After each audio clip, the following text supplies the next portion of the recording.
Extinction didn't erase their terror, it only sealed their legacy. I find it remarkable that even now the Smilodon, or saber-toothed cat, remains such a recognizable predator. Its iconic teeth and portrayal in popular culture have truly cemented its place in our imagination. For over 600 million years, our Earth served as a proving ground where nature constantly rewrote the rules of survival. And now, I find myself diving into the stories of the most lethal creatures to ever crawl, swim, or soar across this planet, trying to understand exactly what made them such unforgettable nightmares. Imagine being an apex predator, ruling the wild at the top of the food chain. Life at the top has its perks, of course, but here's the thing I've learned. Even the most fearsome hunters aren't always the biggest beasts around. When it comes to the predator game, size isn't everything. Yet every so often, nature outdoes itself. It creates a carnivore so specialized, so perfectly adapted to hunting big game that it seems almost like a creature of myth. These rare beasts develop weapons tailored specifically for tackling the giants of their time. And not too long ago, just a blink of an eye in Earth's timeline, one such feline prowled our planet. This wasn't just any big cat. This was the undisputed monarch of the Ice Age, the Smilodon, the saber-toothed cat extraordinaire. But while the world knows it as a saber-toothed cat, its story didn't start out that way.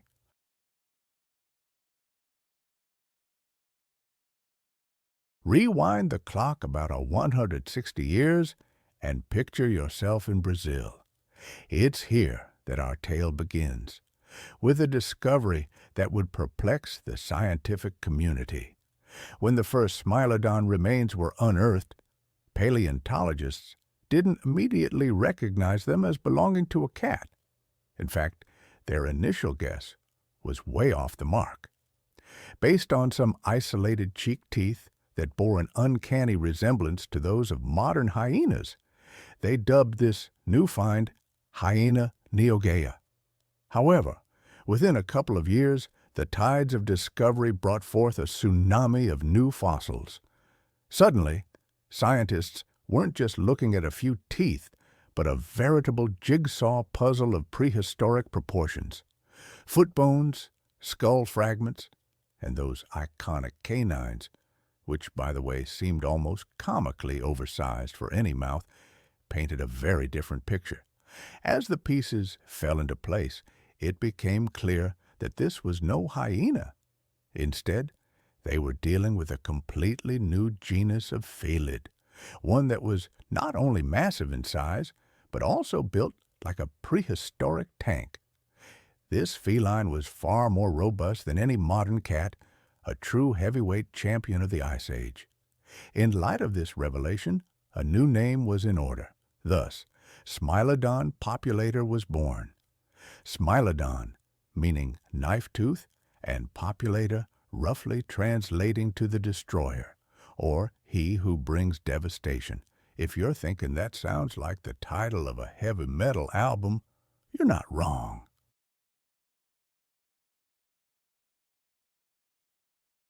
And it's a fitting moniker for a predator that redefined what it meant to be lethal. With its new identity established, the scientific community dove headfirst into unraveling the Smilodon's family tree. This quest for understanding continues to this day, with researchers currently placing our knife-toothed friend in the extinct subfamily Smilodontini. This subfamily is home to most of what we colloquially call saber-toothed tigers, though saber-toothed cats is more accurate since these ancient felines aren't closely related to modern tigers or any living cats for that matter. In fact, their closest living relatives might be members of the Feline subfamily, which includes our domestic kitties. Within the Smilodontini Smilodon found itself in an even more exclusive club, the Smilodontini, or as some paleontologists like to call them, the Dirk-Toothed cats. This group is pretty exclusive, with only 5 known genera calling it home. But what Smilodontini lacks in diversity, it makes up for in star power, thanks to Smilodon. As research progressed, scientists discovered that Smilodon wasn't a lone standout. It was more like a prehistoric trio, with 3 distinct members, each bringing something unique to the table: S. gracilis, S. fatalis, and S. populator. Now, if you found yourself face to face with any of these species, you probably wouldn't be too concerned with which one was about to turn you into lunch, but they did have their differences.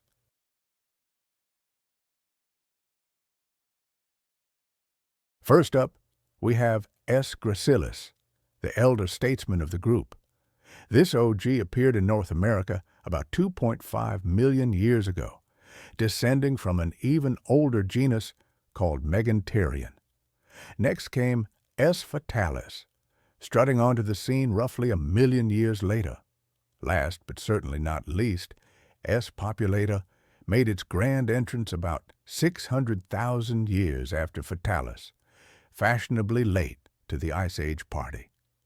S. gracilis, while no slouch in the size department, was the runt of the litter, tipping the scales at about the same weight as a modern jaguar. S. fatalis, living up to its name, was a step up in the terror department, matching an African lion in size, but packing on extra muscle like a feline bodybuilder. We're talking about 280 kilos, or 620 pounds, of prehistoric fury. That's on par with the largest tigers roaming the earth today. But S. populator dominated them all.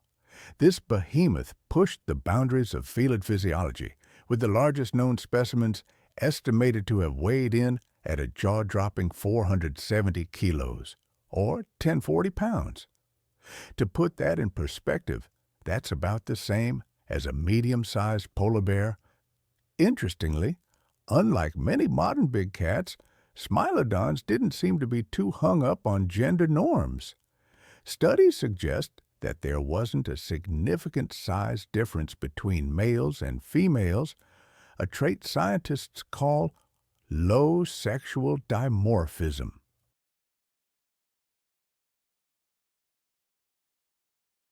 In practical terms, this means that regardless of whether you were facing a male Smilodon or a female Smilodon, you were in equal danger. I've always been struck by the image of Smilodon, not just as a big cat, but as a prehistoric tank. It wasn't merely large, it was built for raw power. I remember reading about its heel bone, described as a marvel of natural engineering, robust and elongated. It made me wonder if these Ice Age predators were actually more agile than modern lions. Could a cat the size of a bear really leap over a one-story building? Smilodon's athletic abilities didn't stop there. Its forelimbs were about 20% thicker than expected for a cat of its size. This gave it incredible strength, even surpassing the larger American lion. And at the end of those muscular arms were fully retractable claws, razor-sharp and curved like prehistoric climbing tools. These claws were proportionally enormous, even for a Smilodon. We're talking about claws twice the size of a Siberian tiger's, and even longer than those of a Kodiak brown bear, an animal that can weigh twice as much. They weren't just weapons. They were nature's grappling hooks, perfect for latching onto large prey. But let's be honest, the first thing that comes to mind when we think of Smilodon is those teeth. Those iconic, impossibly long canines have captured imaginations for generations. Saber-teeth aren't unique to Smilodon.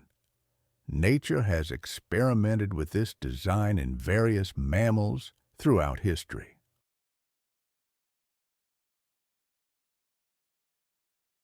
But Smilodon perfected it, taking the concept to an entirely new level. What made its fangs special wasn't just their presence, but their sheer, audacious length. They protruded well beyond the lower jaw, a feature uncommon even among other saber-toothed cats. To put it in perspective, Smilodon's canines could grow up to 8 inches or 20 centimeters long. That's longer than many modern kitchen knives. They were precision instruments of prehistoric destruction, shaped like deadly daggers with sharp points and smooth, narrow sides, designed to pierce deep into flesh with devastating efficiency. Here's where it gets really interesting. You'd expect a predator with teeth like that to have a powerful bite to match, but surprisingly, studies have shown that Smilodon's bite was relatively weak, only about 1,000 newtons, which is 4 times weaker than a modern lion's. So, how did it kill? Well, that's been a subject of much debate among paleontologists. One popular theory suggests that Smilodon was an ambush predator. Picture this: a Smilodon hidden in dense vegetation, waiting for the perfect moment. Then, with a powerful leap, it pounces on its unsuspecting prey, using those muscular forelimbs and grappling hook claws to pin down its victim. With precision, it sinks its saber teeth into the prey's soft underbelly, causing massive internal damage and blood loss. But not everyone buys this gut-stabbing hypothesis. Many researchers favor a different but equally grim scenario.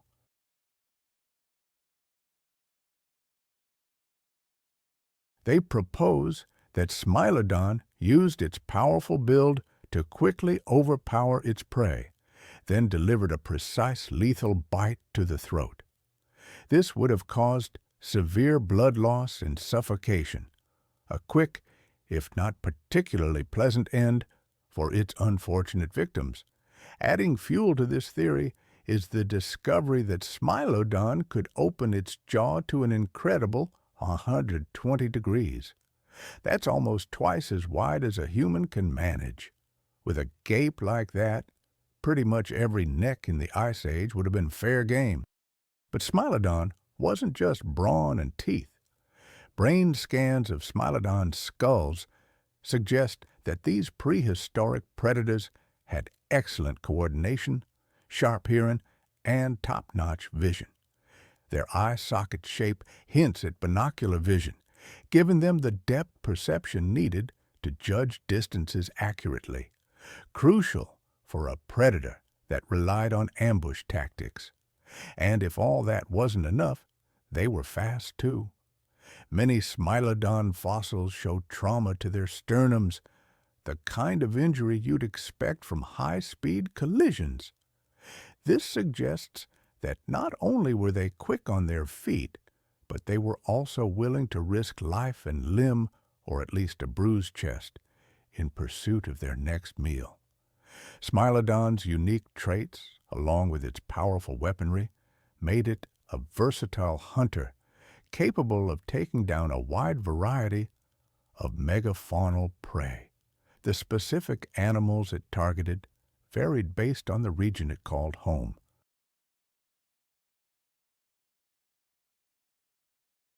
In North America, their prey included oversized versions of animals we recognize today: giant bison, camels, and, if the opportunity arose, even mastodons and Columbian mammoths.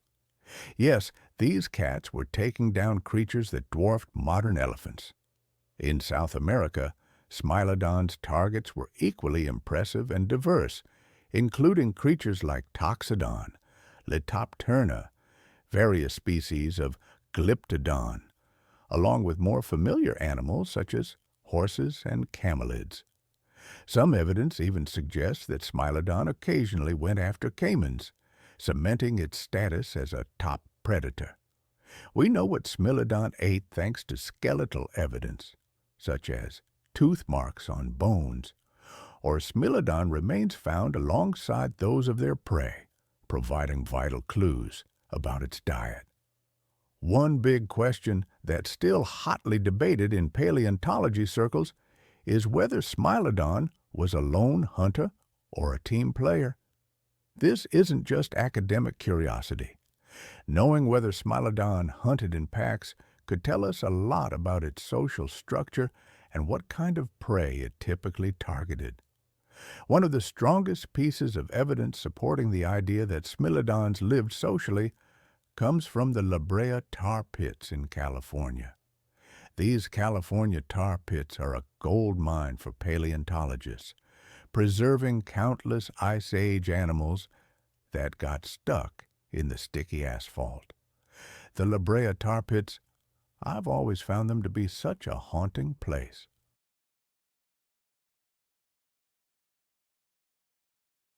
Imagine being a massive herbivore, perhaps a bison or a ground sloth, wandering onto what looks like a harmless pool of water, only to find yourself hopelessly trapped.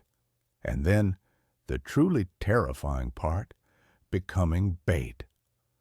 Smilodon fossils are incredibly common there, second only to the herbivores.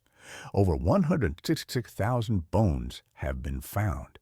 It's led some to wonder if these saber-toothed cats were actually social animals. The idea is that if one Smilodon became trapped, its distress calls might have attracted others, who then met the same sticky fate. A grim picture, certainly, but one that might explain the sheer number of remains.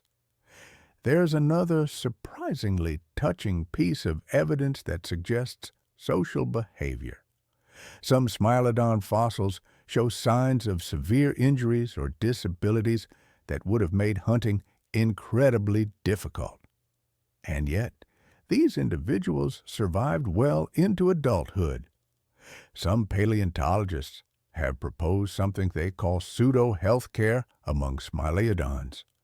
The thought is that these injured cats were cared for by their fellow cats, much like modern lions or wolves support injured members of their pride or pack. I recall one famous example, a Smilodon fossil that showed signs of hip dysplasia from a young age, but still lived to adulthood.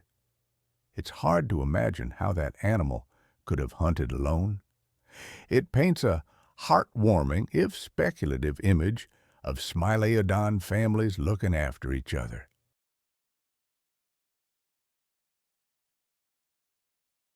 Of course, not everyone buys the Smilodon social club theory.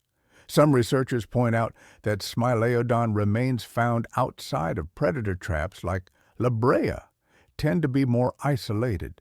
This, they argue, suggests a more solitary lifestyle, much like many modern big cats. Regardless, one thing is certain, Smilodon was at the top of the food chain. But that doesn't mean it didn't have competition. The Ice Age was a time of giants, and Smilodon wasn't the only predator with an appetite for mammoth-sized meals. Two of Smilodon's biggest rivals were the American lion and the dire wolf. Now, if you're picturing the dire wolves from Game of Thrones, it's worth noting that while real dire wolves were impressive, they weren't quite as monstrous as their fictional counterparts. But they were formidable predators in their own right. Isotope analysis even shows that they had a diet very similar to Smilodon, meaning they were often competing for the same prey. So how did Smilodon stack up? Well, when it came to the American lion, it was probably a bit of a standoff. The American lion had size on its side, being one of the largest cats to ever exist. But Smilodon had those impressive canines, which likely served as a pretty effective deterrent. Most likely, these two apex predators tried to avoid each other when possible. But when conflicts did occur, it could have gone either way.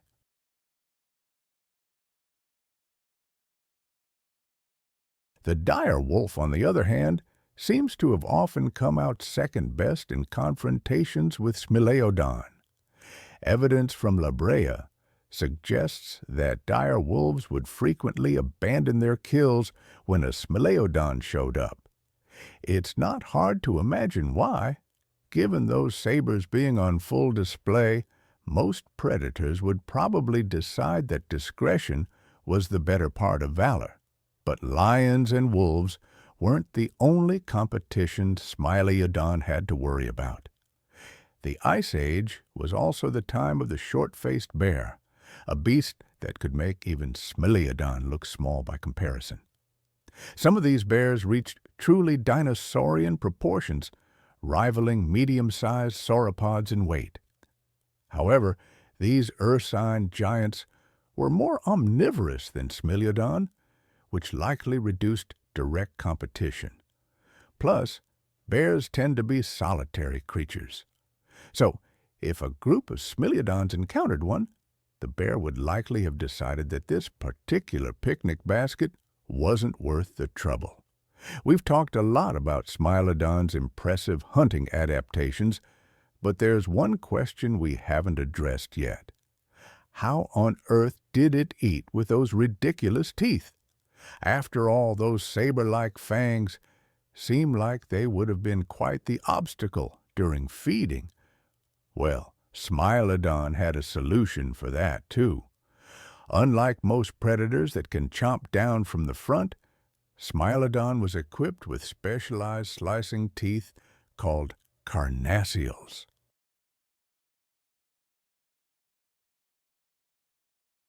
These teeth, situated on the sides of the mouth, worked like biological scissors, shearing through meat with ease. To eat, Smilodon would have turned its head to the side, using these carnassials to slice off manageable chunks of meat, while its saber teeth stayed out of the way. If this eating style sounds familiar, that's because you might have seen it in action. Many modern cats, and even other predators, use a similar technique when tackling tough pieces of meat. It's a prime example of nature's problem-solving. When life gives you saber teeth, you adapt your eating style accordingly. With its unique adaptations and hunting prowess, Smilodon carved out a vast empire for itself. Between its three species, it achieved a distribution across the Western Hemisphere that would make any modern predator green with envy. In North America, S. gracilis and S. fatalis roamed from coast to coast, reaching as far north as Alberta, Canada. Meanwhile, in South America, S. fatalis and S. populator established a domain stretching all the way down to Patagonia. But Smilodon wasn't just geographically widespread, it was also adaptable. Fossils have been found in a diverse array of environments, from grasslands and plains to woodlands and closed forests, from savannas to subtropical forests, and even mammoth steppes. This adaptability allowed Smilodon to live alongside a veritable who's who of Pleistocene megafauna.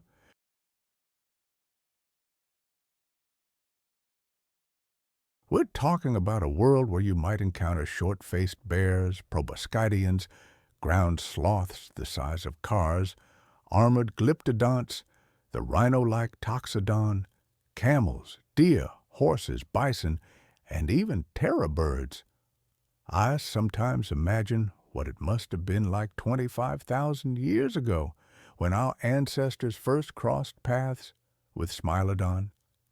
Picture being an early human armed with nothing but primitive tools, coming face to face with a saber-toothed cat. The relationship between humans and Smilodon was likely tense. We were competing for the same food, and by the time humans arrived, only the larger fatalis and populator Smilodon species remained. Bad timing indeed. Given that Megafauna, a possible predecessor to Smilodon, occasionally preyed on Homo erectus, it's easy to imagine Smilodon considered early humans potential prey too. But humans are resourceful. While there's no direct evidence of human Smilodon confrontations, our superior technology and group tactics likely allowed us to turn the tables from time to time. In 2021, researchers discovered a petroglyph that seems to depict humans observing a Smilodon from afar, a tantalizing glimpse into a world where we shared the landscape with these magnificent, terrifying creatures. But this coexistence wasn't to last. Smilodon disappeared from the earth. The youngest remains of both fatalis and populator date back about 10,000 years ago, around the time humans started agriculture.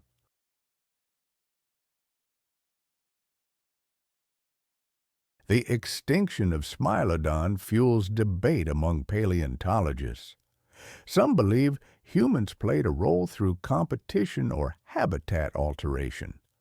Others are less convinced. The more widely accepted theory points to the Quaternary extinction event, a period of climate change that saw the disappearance of many large animal species in North and South America. As the megafauna Smilodon relied on died out, the predator found itself in a precarious position. In a cruel twist, the very adaptations that made Smilodon a successful hunter became a liability. Specialized to take down giants, it struggled to adapt to a world where those giants were disappearing. It was too good at what it did, and when the world changed, it couldn't change with it. The extinction of Smilodon marked the end of an era. It was the last of the saber-toothed cats, not just in the Americas, but worldwide. With its passing, a lineage that had dominated the planet for over 20 million years ended. Its legacy resonates in museum exhibits, in our imaginations, and as a reminder of the fragile balance between species and environments. As we face our own period of rapid change, the lesson of Smilodon is clear. Survival requires adaptation. Mammoths were icons of the Ice Age, towering giants. But they weren't the scariest things out there, not even close. Lurking in the same frozen wastelands was a creature that made mammoths look quaint.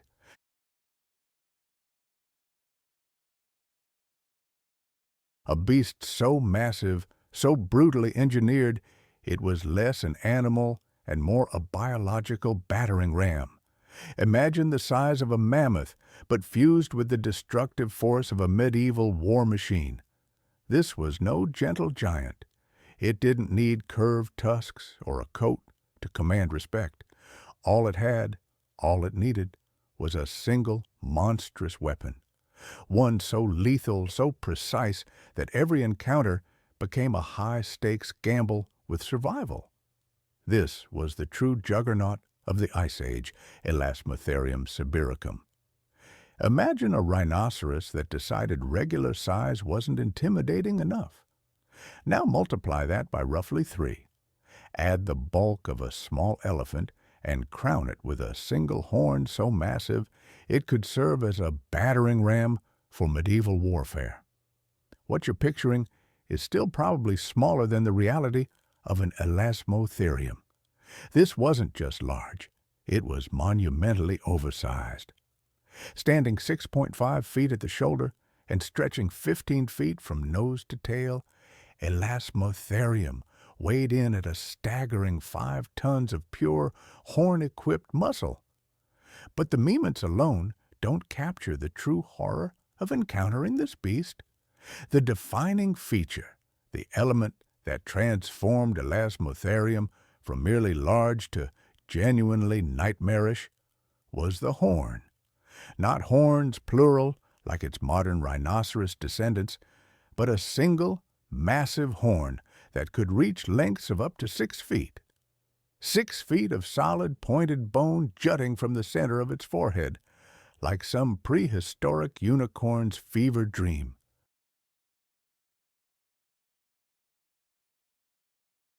And unlike the mammoth's curved tusks, which were primarily tools for foraging and occasional defense, Elasmotherium's horn was purpose-built for devastation. It was perfectly positioned for charging attacks, designed to concentrate the full force of 5 tons of angry herbivore into a single armor-piercing point. Any creature unfortunate enough to find itself on the receiving end of an elasmotherium charge wasn't just facing injury, it was facing obliteration. The horn was just the beginning. Strip away that intimidating weapon, and you're still left with a creature that redefined what it meant to be perfectly adapted for the Ice Age. I've always been fascinated by creatures that aren't just survivors, but rulers of their domain. The woolly mammoth, for example, always seemed to me like a giant elephant struggling against the ice. But then there was Elasmotherium. It wasn't just surviving, it was thriving. Its legs, unlike the mammoth's thick, pillar-like limbs, were powerful and surprisingly agile. They weren't just for bearing weight, they were the foundation of a charging mechanism. Imagine 5 tons of muscle and bone accelerating into a thundering full-speed charge that could flatten anything in its path. Elasmotherium's mass was front-loaded, designed to turn every charge into a catastrophic collision. It wasn't accidental, it was millions of years of brutal efficiency honed into one purpose: impact.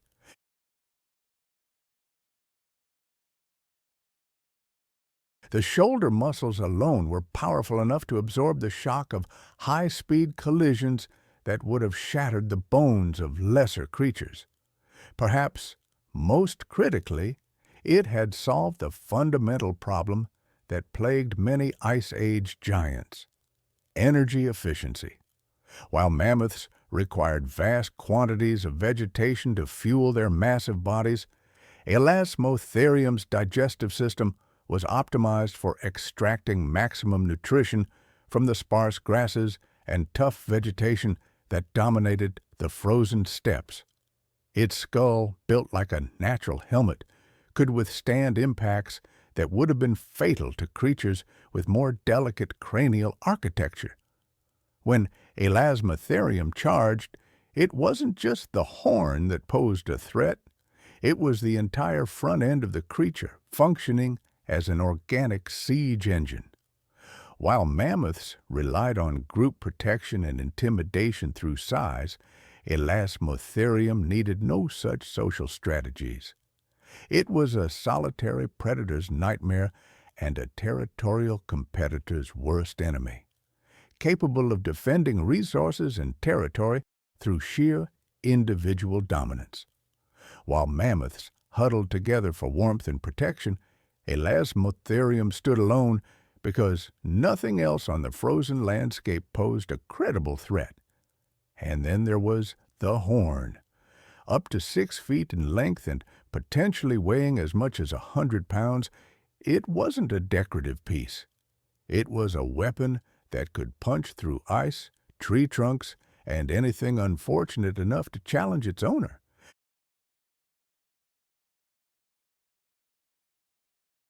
That's a horn longer than a standard parking space is wide, attached to a creature that could wield it with the precision of a medieval knight and the force of a freight train. Unlike modern rhinoceroses, which carry their horns on their snouts, Elasmotherium's horn was mounted directly on the forehead, the optimal position for delivering devastating charging attacks. When the creature lowered its head to charge, the horn became the leading edge of a 5-ton projectile moving at 25 km/h. The horn wasn't just a weapon. Analysis of its structure suggests it served multiple functions, giving Elasmotherium distinct advantages. The base was broad and sturdy, enough to serve as a snowplow, allowing the creature to clear feeding areas that would have been inaccessible to other herbivores. In a world where food was scarce and competition was fierce, this ability to access buried vegetation was literally a matter of life and death. The horn surface was likely covered in keratin, structured for maximum durability. This covering would have been constantly growing and self-sharpening, ensuring that the weapon remained effective throughout the creature's lifetime.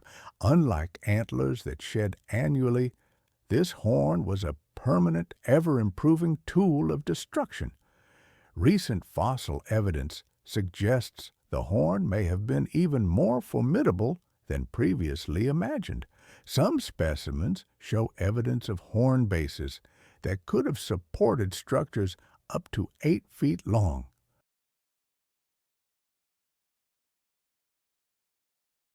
An 8-foot horn on a 5-ton creature represents a level of natural weaponry that has no modern equivalent.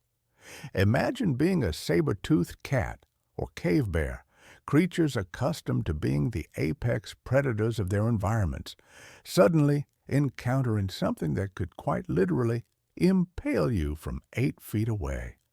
The horn didn't just change how Elasmotherium fought, it changed how everything else on the Ice Age landscape had to live. The mammoth's tusks, impressive as they were, pale in comparison. Tusks were tools useful for digging, displaying, and occasional defense.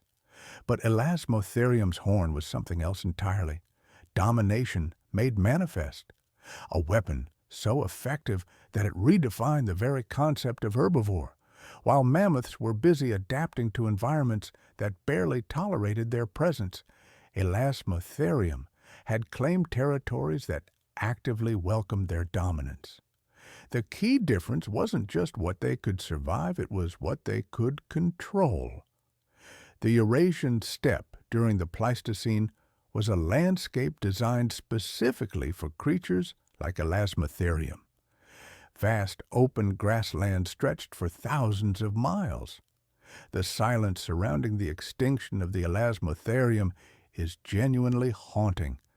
This animal once defined the Ice Age landscape, and yet it vanished with barely a trace. The mammoth survival story, impressive as it is, suddenly seems less like triumph and more like luck. They weren't necessarily better adapted.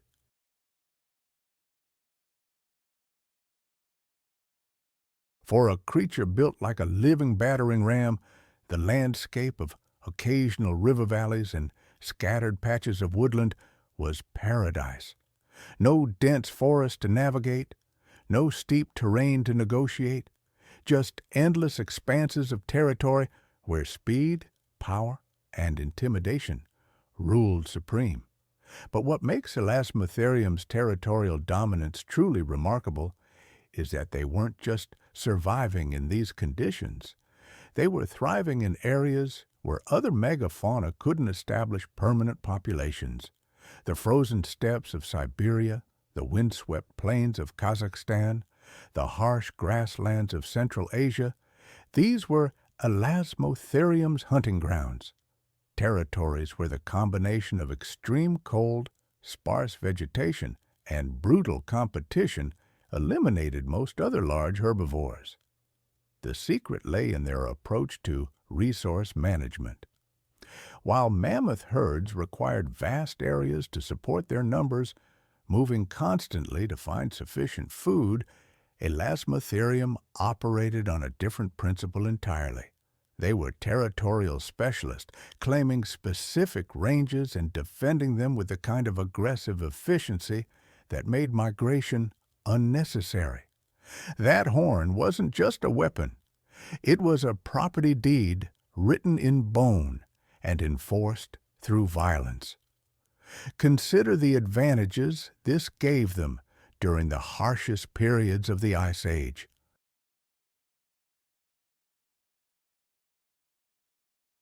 When food became scarce and competition intensified, mammoth herds had to keep moving, constantly searching for new feeding grounds while burning precious calories in the process. Elasmotherium simply cleared their territory of competitors and settled in for the long haul. They could access buried vegetation that other creatures couldn't reach, defend prime feeding areas that others couldn't claim, and maintain energy reserves that migration-dependent species couldn't match. The fossil record tells a story of creatures that weren't just surviving, they were prospering. Elasmotherium remains have been found across a range that stretched from Ukraine to Mongolia, a distribution that suggests not desperate wandering, but successful territorial expansion. These weren't refugees from climate change.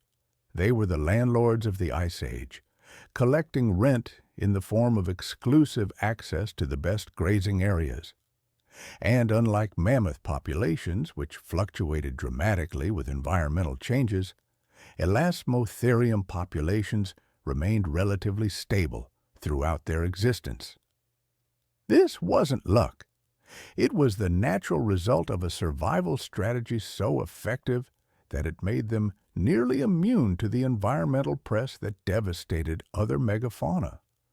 For a creature so perfectly adapted to Ice Age conditions, so dominant in its chosen environment, and so well equipped for survival, Elasmotherium's extinction presents one of paleontology's most perplexing mysteries.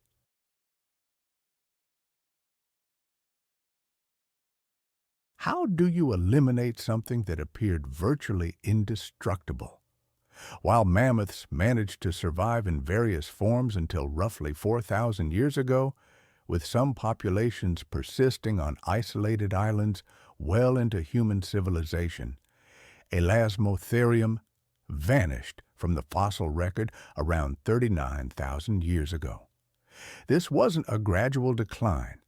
It was a sudden, complete disappearance that left no descendants and precious few clues about what could have overwhelmed such a formidable creature. The conventional explanation points to climate change, but this theory has some serious problems. Elasmotherium had already survived multiple ice ages, numerous warming periods, and dramatic environmental shifts throughout its history. These were creatures that had proven themselves capable of adapting to changing conditions over millions of years. Why would this particular climate shift prove fatal when so many previous ones had been survived? Some researchers suggest human hunting press, but again, the evidence doesn't quite add up. While humans were certainly present in Elasmotherium's range during the late Pleistocene, the idea that early human populations could have systematically eliminated creatures this large and dangerous seems optimistic at best. Remember, we're talking about 5-ton animals armed with 6-eft horns and the temperament of a cornered badger. Even with primitive weapons, the cost-benefit analysis of hunting such creatures seems questionable.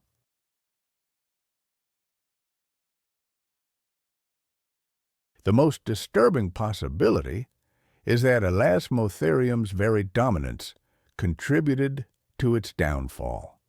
Their territorial nature, while advantageous during stable periods, may have prevented them from adapting to rapidly changing conditions. Unlike mammoths, which could migrate to more favorable areas, Elasmotherium populations may have been too committed to their territories to abandon them when conditions deteriorated. But here's the truly unsettling part.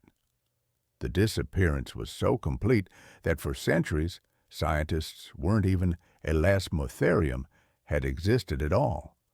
Unlike mammoth remains, which are found regularly and in excellent condition, Elasmotherium fossils are rare and often fragmentary. It's almost as if something deliberately erased them from the archaeological record. Recent discoveries have added new layers to this mystery. Some fossils show evidence of stress markers and nutritional deficiencies that suggest the final populations were struggling with environmental press. Others display unusual growth patterns that might indicate disease or genetic problems. The picture emerging is of a species that didn't just disappear. It collapsed suddenly and catastrophically. Taken together, the evidence paints a grim picture. Whatever eliminated Elasmotherium was powerful enough to bring down a creature that had reigned unchallenged for ages, resilient, dominant, and built to endure. And yet it vanished with barely a trace. Elasmotherium.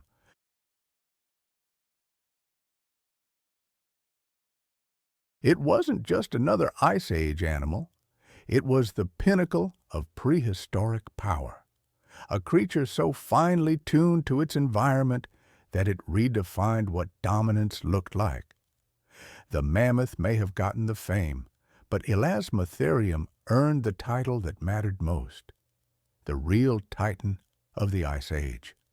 But Elasmotherium wasn't the only behemoth history forgot. While it ruled the frozen steppes, another titan far to the south was the definition of giant altogether. Bigger than a mammoth, heavier than a T-Rex, and possibly the largest land mammal to ever walk the earth. When we envision the world that shaped our earliest ancestors, I think we typically imagine a landscape dominated by predators. Saber-toothed cats stalking the savanna, massive hyenas lurking near waterholes, and early humans huddled around fires for protection. But what if one of the most significant competitors our ancestors faced wasn't a carnivore at all, but another primate? One so massive it would tower over any human alive today. Meet Dinopithecus inans, the terrible ape of Pleistocene Africa. Standing over 1.5 meters or around 5 feet tall when upright, and weighing up to 150 kilograms or 330 pounds, it was nearly 5 times heavier than today's largest baboons. These colossal primates shared the African landscape with Australopithecus, an early Homo species between roughly 3 to 2 million years ago.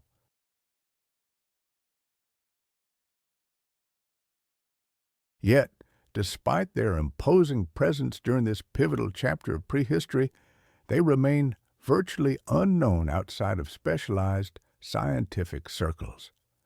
Dinopithecus belongs to the family Cercopithecidae, the Old World monkeys, rather than the hominid family. Specifically, it's classified within the subfamily Papionini, alongside modern baboons, geladas, and mangabeys.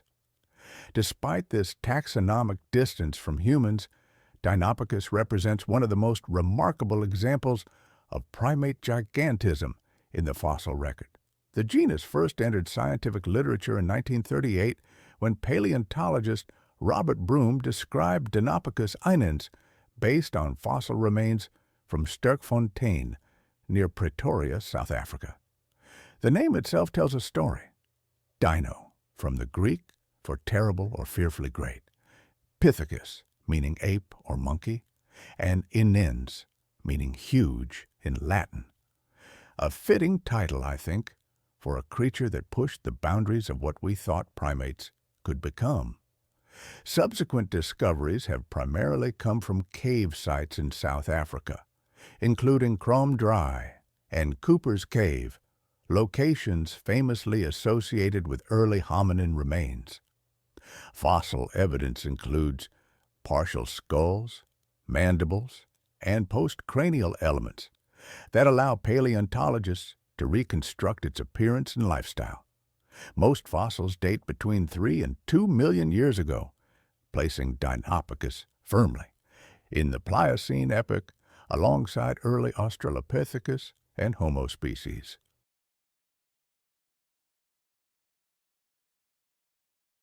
Physically, Dinopithecus was a scaled-up baboon built for terrestrial power. Its skull alone measured up to 30 centimeters in males and featured an elongated muzzle, enlarged canines, and a prominent sagittal crest for anchoring massive jaw muscles, indicators of both feeding strength and male-male competition. The mandible was exceptionally robust, with a deep body adapted to handle powerful chewing forces far beyond what is seen in modern baboons. Dental analysis shows a heavy emphasis on grinding plant material.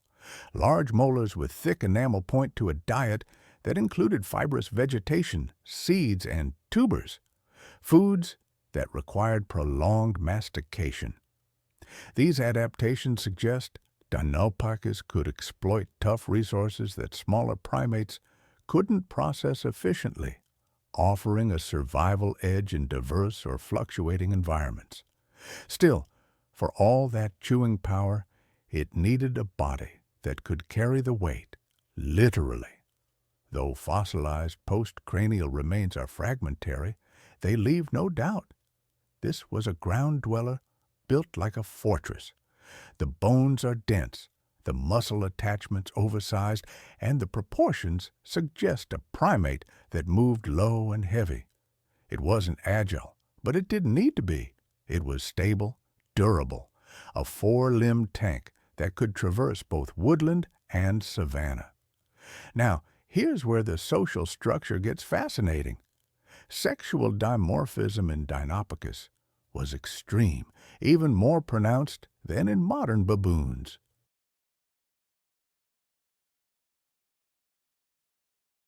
Males may have weighed up to twice as much as females and bore significantly larger canines and cranial crests. This suggests intense male competition, likely involving physical confrontations and dominance displays, a social structure where size directly translated to reproductive success. Yet all this leaves Dinopithecus somewhere in the middle of its ecosystem. Its size positioned it as a mesopredator, both hunter and hunted. It likely fed on fruits, seeds, roots, and small animals, while remaining vulnerable to apex predators like saber-toothed cats or large hyenas. Its bulk, strength, and potential for aggressive defense would have made it a formidable opponent, one that early hominins may have respected, avoided, or even competed with. Modern baboons are notoriously territorial, confrontational, and quick to violence when threatened. And Dinopithecus almost certainly took that to the extreme. With large, dominant males leading the charge, a threatened troop could have erupted into an explosion of noise, displays, and physical retaliation. Raised hackles, deafening vocalizations, and jaw-clapping would have been the first warning, but if that didn't work, those massive canines weren't just for show. A provoked Dinopithecus, especially a protective male, could have delivered devastating bites and powerful strikes capable of injuring or killing mid-sized predators.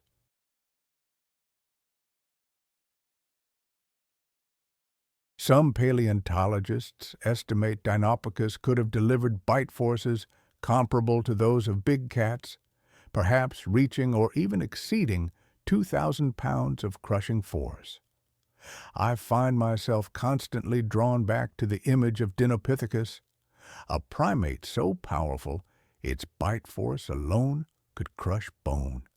It wasn't just raw strength either. These creatures lived in social groups, meaning any confrontation would involve facing not just one, but many. Imagine a defensive circle of 10 to 20 of these large primates, bristling with muscle and rage. That would have been a serious deterrent, even to large carnivores, or even to early hominins. This was not a creature that backed down easily. It simply didn't need to. During the time when Dinopithecus thrived, South Africa was undergoing significant climatic shifts. For a primate of such exceptional size, these changes presented both unique challenges and new opportunities. Forests were gradually giving way to more open woodlands and grasslands, a transition that favored adaptable ground-dwelling species. Fossil sites where Dinopithecus remains have been discovered suggest it inhabited a mosaic landscape. open savanna, interspersed with woodlands and riverine forests, environments not unlike those favored by modern baboons. Troop life in Dinopithecus likely mirrored that of modern baboons, but on a far more intimidating scale. These multi-male, multi-female groups were probably structured around rigid dominance hierarchies.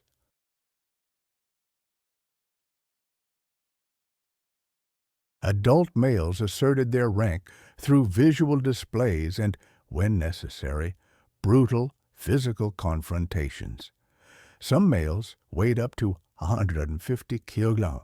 These clashes were anything but subtle. Adult males likely positioned themselves on the outskirts of the troop, forming a living barrier against potential predators. At dawn, the group would descend from cliffs or tall trees, safe havens used to avoid nocturnal hunters. From there, the day began with movement and, of course, lots of eating. Feeding likely consumed much of their daylight hours. Adult males may have needed up to 7 kilos of plant matter daily, grasses, seeds, fruits, bulbs, tubers, all requiring tremendous chewing power. And while plants formed the base of their diet, they weren't strictly herbivores. Like their modern relatives, Dinopithecus likely supplemented their diet with animal protein, small vertebrates, insects, scavenged carcasses. But here's the twist. With their size and strength, they may have taken things further.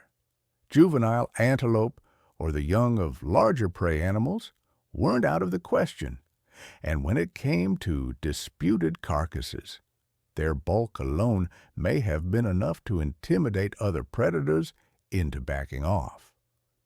Much like modern papionins, Dinopithecus likely relied on a rich set of vocalizations, facial cues, body postures, and physical contact.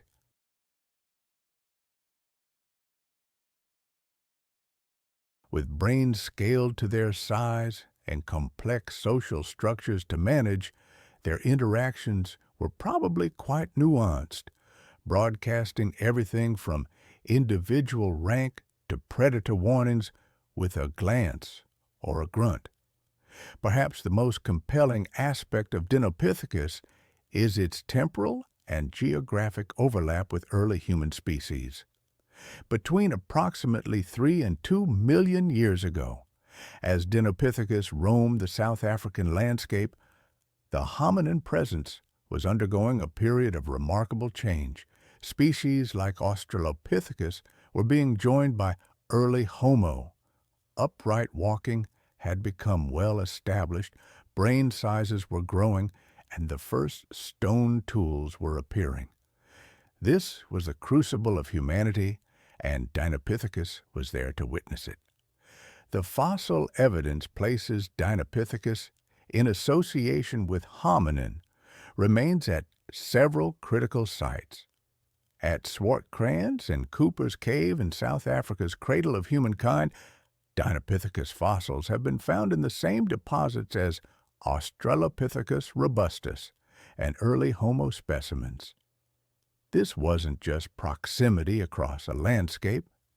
These primates inhabited the same immediate environments, drank from the same water sources, sheltered in the same cave systems, and likely observed each other regularly. The size disparity alone would have created a power imbalance. Early hominins stood approximately 1.2 to 1.5 meters tall and weighed between 30 to 55 kilos.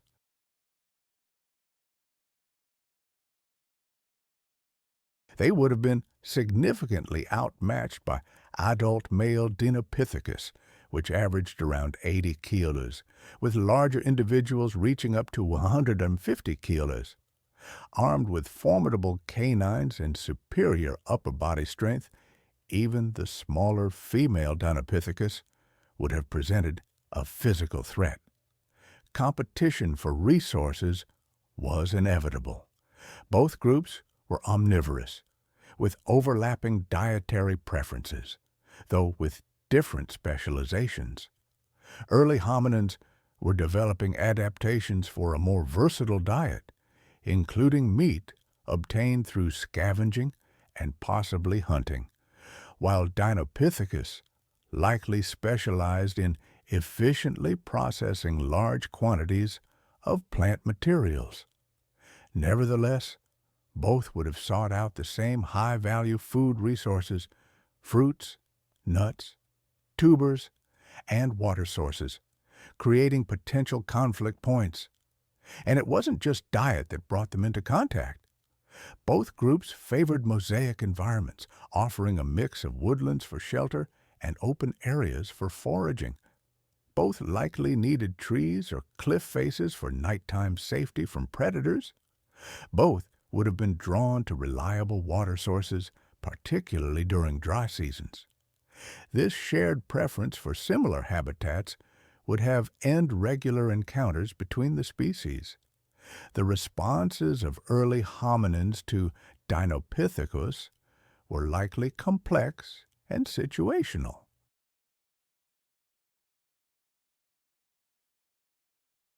Direct competition was probably avoided when possible, with hominins developing greater behavioral flexibility to compensate for their physical disadvantage.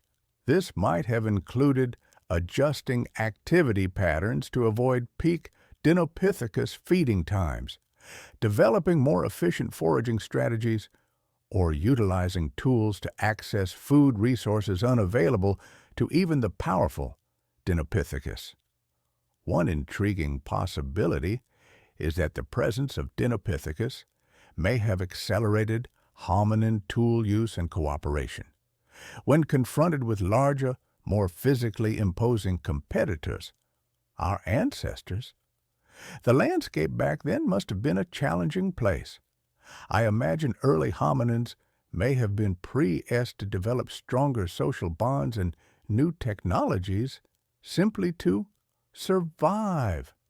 The ability to crack open nuts with stones, to dig for tubers, to coordinate group defense, these would have been critical advantages in a world shared with mega-monkeys. And then, of course, there were the predators.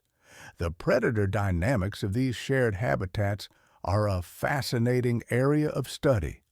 Both Dinopithecus and early hominins faced threats from the same impressive array of carnivores, including big cats, hyenas, and crocodiles. It's even possible that a troop of Dinopithecus might have inadvertently provided some protection for nearby hominins. Predators might have been less likely to attack a hominin group if there were a bunch of large, aggressive male Dinopithecus nearby.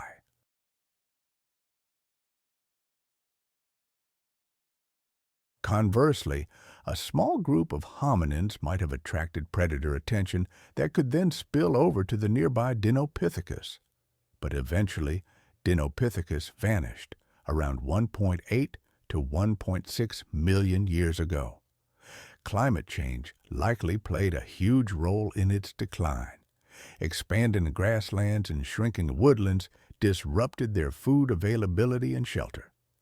Competition from smaller, more adaptable baboons may have also outpaced them, especially as shifting environments began to favor generalists.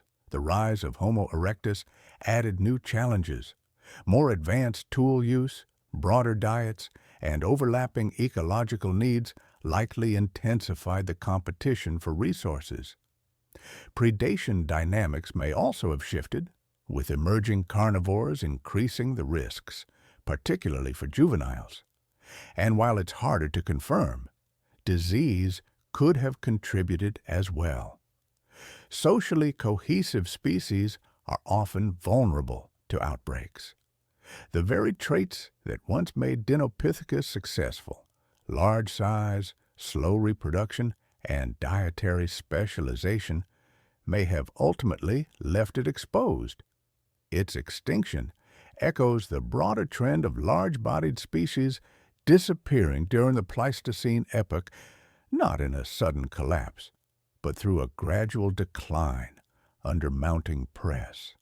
I remember reading about this creature known in ancient Greece as Inoxian dirus, or the terrible wolf.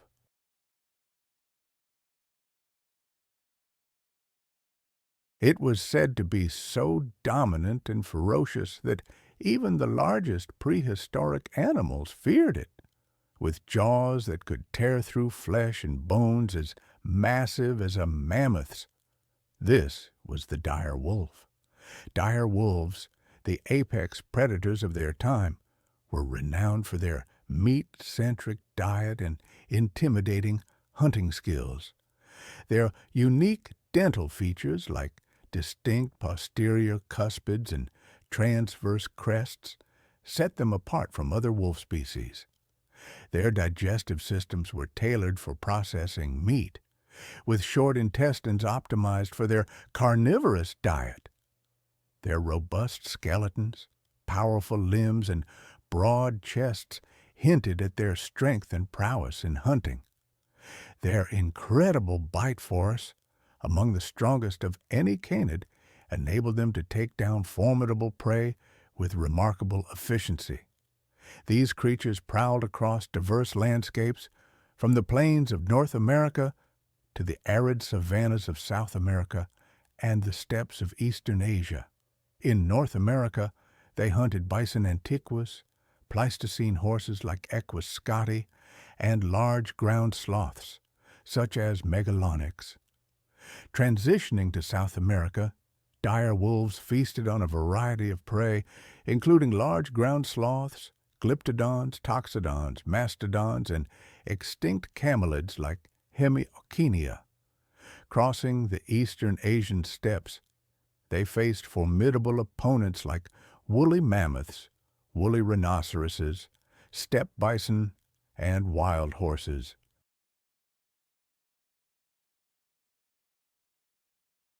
Amidst fierce competition with other predators like Xenochion, Smilodon, the American lion, and the giant short-faced bear, dire wolves fought fiercely for dominance in the food chain.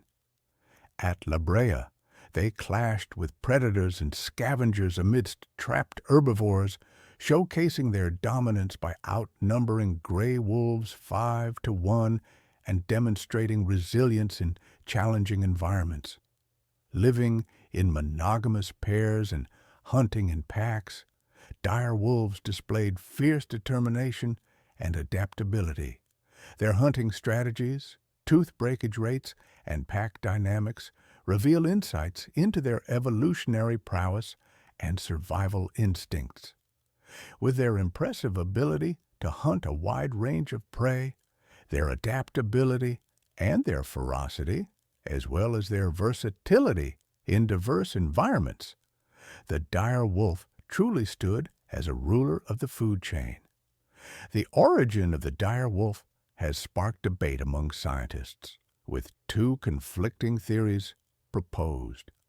One theory, supported by fossil morphology, suggests that an expansion of the genus Canis from Eurasia gave rise to the dire wolf. The other theory suggests that the dire wolf emerged from an ancestral lineage native to the Americas, distinct from the genus Canis. Recent advancements in genetic analysis have shed new light on the origins of the dire wolf. Back in 1992, scientists tried to extract mitochondrial DNA from the skeletal remains of Inoxian dirus gildii, a close relative of modern wolves.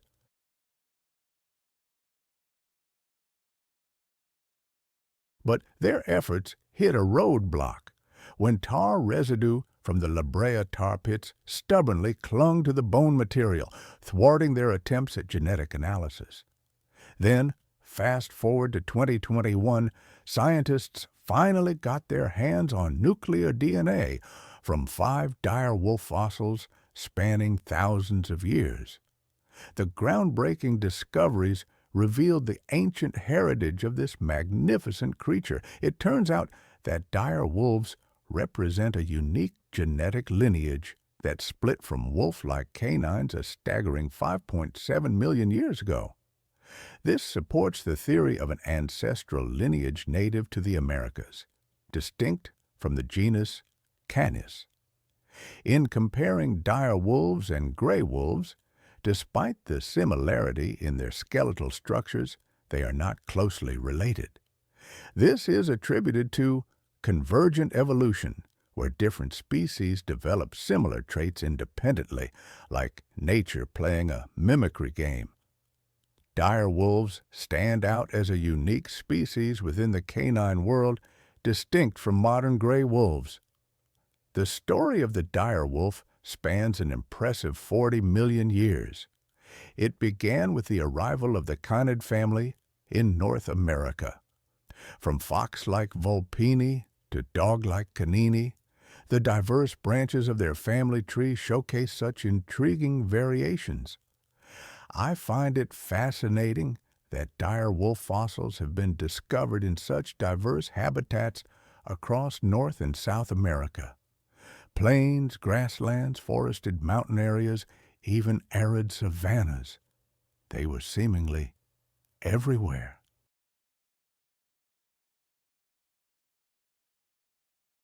Of course, the most fossil-abundant areas are the La Brea tar pits in Los Angeles and the Tool Springs in Nevada. While dire wolf remains are less common at higher latitudes in North America, recent discoveries of Asian dire wolf fossils actually challenge previous theories about how far they roamed. Fossils have been reported in various states in the United States, with major sites located east of the Rocky Mountains.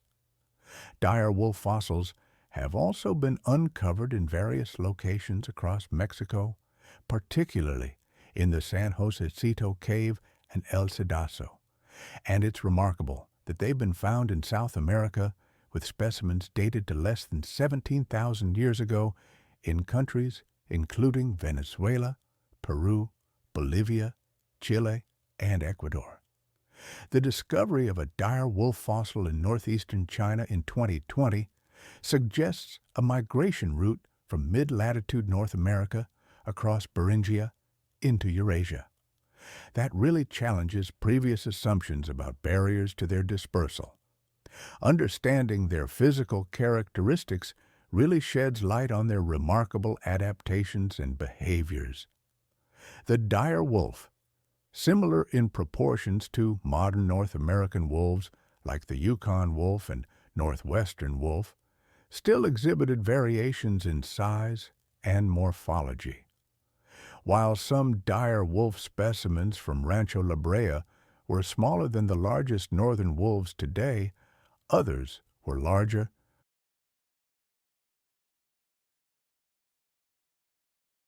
The dire wolf also had smaller feet and a larger head compared to modern wolves of similar body size, with a massive skull characterized by broader dimensions and a higher sagittal crest.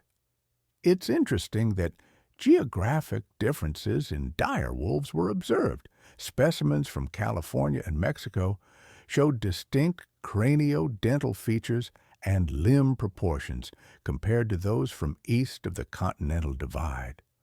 Some had shorter and lighter limbs, making them less adapted for running than timber wolves and coyotes, while others possessed longer limbs comparable to the Yukon wolf.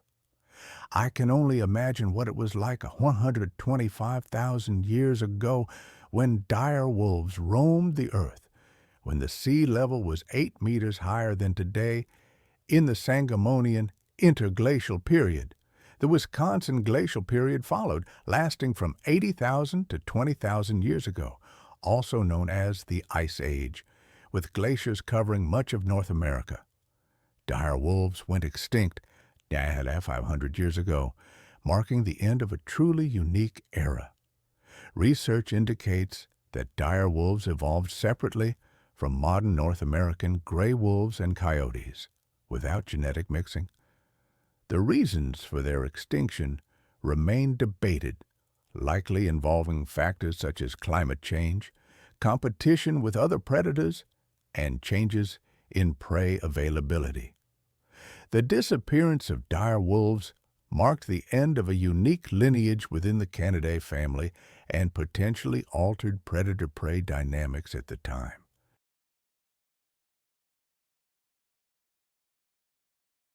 Between 125,000 and 9,500 years ago, significant climatic shifts occurred, shaping the environment in which dire wolves lived.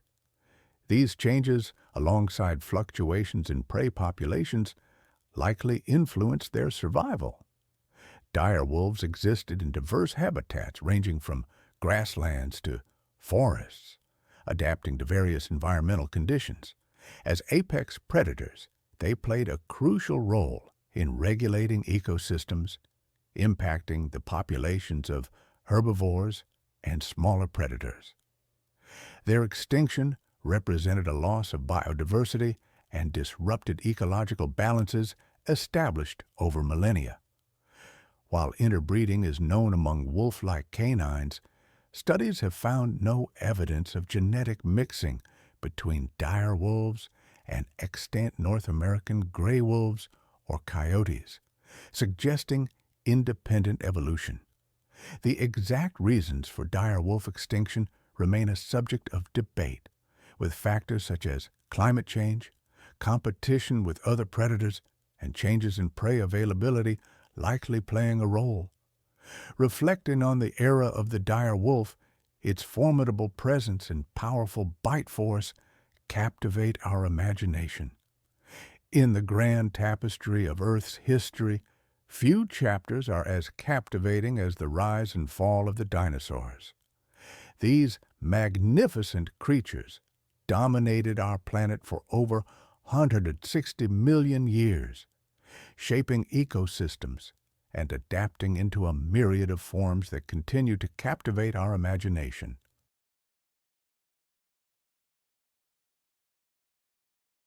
But as the curtain fell on the age of reptiles, it gave way to an unexpected sequel, one where the supporting characters stepped into the spotlight and nearly stole the show. Enter the forest racids, more commonly known as the terror birds. These feathered nightmares emerged from the ashes of the dinosaur extinction, carrying the torch of their terrifying predecessors, and proving that nature abhors a vacuum, especially when it comes to apex predators. Roughly 53 million years ago, in the early Eocene, the world was a very different place, a hothouse Earth with lush forests stretching from pole to pole, filled with a diverse range of life forms that emerged after the extinction of the dinosaurs. It was in this steamy prehistoric paradise that the first terror bird, Paleopsilopterus, made its debut. Standing at a modest height of 1 meter or 3 feet, this Brazilian bird might not have seemed particularly terrifying at first glance. In fact, it was about the same size as a modern-day stork, hardly the stuff of nightmares, but appearances can be deceiving, and Paleopsilopterus had something its contemporaries lacked: potential. What set Paleopsilopterus apart was its agility and speed, traits that would become hallmarks of its descendants. While it may not have been the apex predator of its time, dwarfed by monstrous crocodilians and giant snakes, it was a harbinger of things to come. Little did the other inhabitants of ancient South America know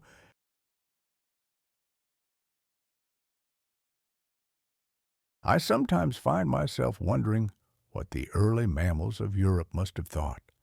Imagine them going about their business when suddenly a South American terror bird appears, bringing a taste of the unfamiliar terror to their world.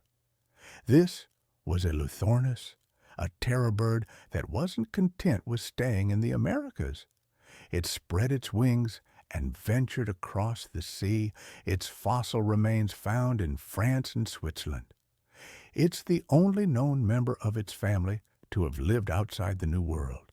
But Eleuthernis was just the beginning. As the epochs rolled by, the terror birds continued to grow, adapt, and diversify. It was as if they were in a competition with themselves, each new species trying to outdo its predecessors in size and ferocity. The Oligocene epoch, from about 34 to 23 million years ago, marked a turning point. It was during this time that the family truly began to live up to its name with the emergence of giants. One such giant was Paraphosaurus, a Brazilian bird that stood 1.4 meters or 4.5 feet, tall and weighed a whopping 180 kilograms or 400 pounds. To put that into perspective, Paraphosaurus outweighed the largest living bird today, the ostrich. It was built like a feathered tank with robust bones that spoke of raw power. Paleontologists believe that Paraphosaurus hunted using a combination of kicks, slashes, and powerful jabs with its sharp beak. I picture it as a prehistoric version of mixed martial arts.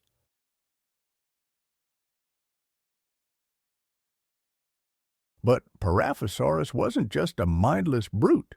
Like many of its kin, it likely possessed a level of intelligence that set it apart from other contemporary predators. Studies of terror bird brain cases suggest that they had well-developed visual and auditory centers indicating keen senses that would have made them formidable hunters. As impressive as Paraphosaurus was, it was merely setting the stage for what was to come. As we step into the Miocene and Pliocene epochs, spanning from about 23 to 2.5 million years ago, we encounter the true giants of the terror bird family. These were creatures that pushed the boundaries of what it meant to be a bird, reaching sizes that rivaled the predatory dinosaurs of old. Three names stand out in this pantheon of avian terrors: Titanus, Kelenkin, and Brontornis. Each of these genera represents the pinnacle of the terror bird lineage, and each had its own claim to fame. Titanus, the youngest and smallest of the trio, was also the most adventurous.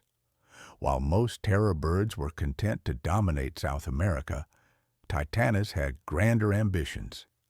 It crossed the newly formed land bridge connecting North and South America during the Great American Interchange, becoming the only large South American predator to successfully establish itself in North America. Unlike most of its relatives, this bird lived in what is now the United States, including the states of Texas, Florida, and California.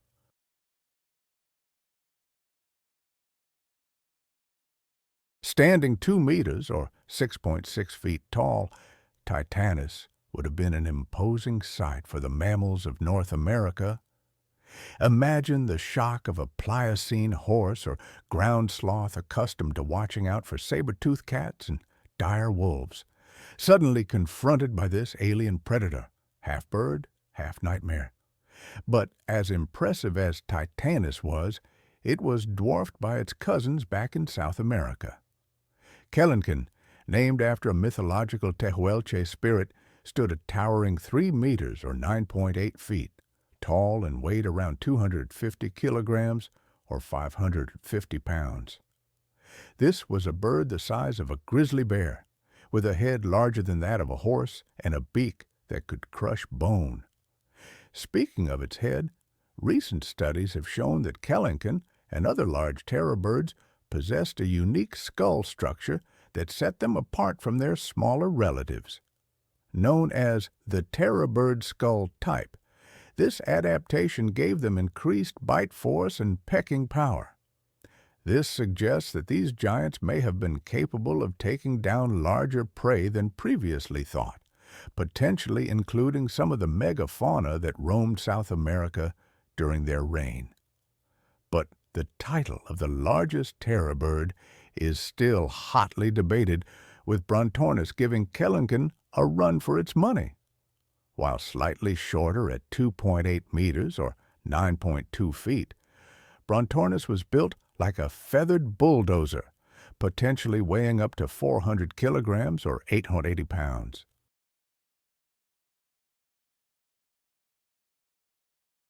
This made it not just the heaviest terror bird, but also the heaviest carnivorous bird of all time, and the fourth heaviest bird overall. Interestingly, Brontornis has been the subject of scientific controversy. Some paleontologists have questioned whether it was truly a terror bird or even a carnivore at all, citing similarities in its toe claws to those of herbivorous birds. However, recent studies have identified features in Brontornis's vertebrae that are unique to terror birds, lending weight to its classification as a member of this fearsome family. Whether Brontornis was a terror bird or not, its massive size would have made it a force to be reckoned with. Its weight likely made it slower than its more nimble cousins, but what it lacked in speed, it made up for in raw power. I imagine Brontornis as the tank of the terror bird world. The terror birds, these avian predators, were far more than just oversized flightless birds. Some of them were a force of nature, capable of steamrolling over any prey. But while some, like Kellinkin and Brontornis, relied on sheer size and power, many others took a different path. Speed, it seems, was just as vital. I've spent hours studying terror bird leg bones, and the structure is remarkably similar to modern ostriches. Short thigh bones paired with elongated lower leg and foot bones, a clear indicator of high-speed running.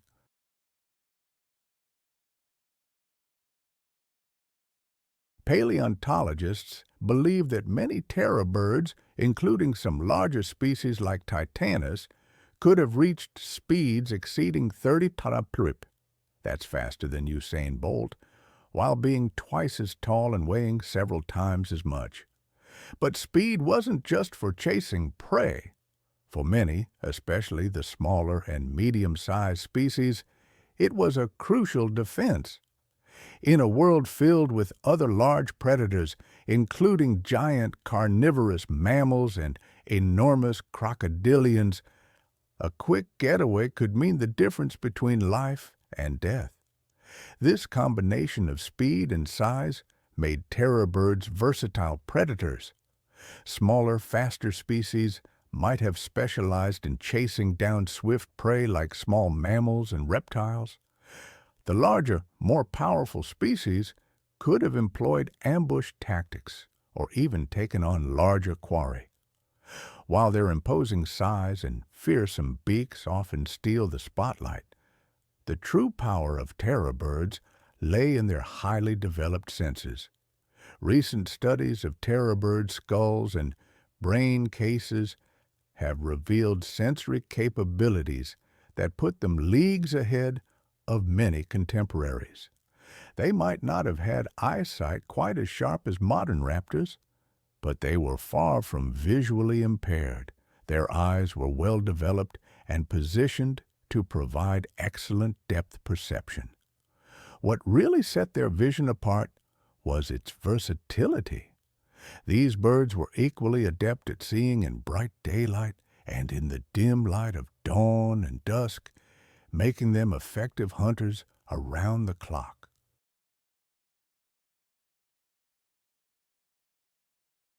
The inner ear structure suggests an acute sensitivity to low-frequency sounds. This ability would have allowed them to detect the footsteps and movements of potential prey, even when hidden by dense vegetation. I often imagine a terror bird standing motionless in the prehistoric forests of South America, head cocked slightly to one side.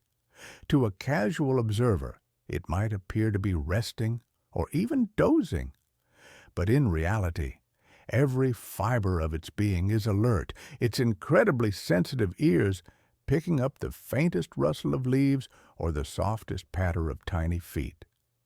In an instant, it can pinpoint the location of its unsuspecting prey and launch into action. This combination of visual and auditory prowess made terror birds the complete predatory package. It's no wonder these birds were able to dominate their ecosystems for millions of years. But even the mightiest rulers faced their downfall, and the reign of the terror birds was no exception. For millions of years, these avian predators had ruled supreme in South America, developing into a diverse array of species that filled various ecological niches. But somewhere along the line, their luck ran out. Traditionally, the extinction of the terror birds was linked to the Great American Interchange, a major paleozogeographic event that occurred about 2.7 million years ago. This event saw the formation of the Isthmus of Panama, creating a land bridge between North and South America.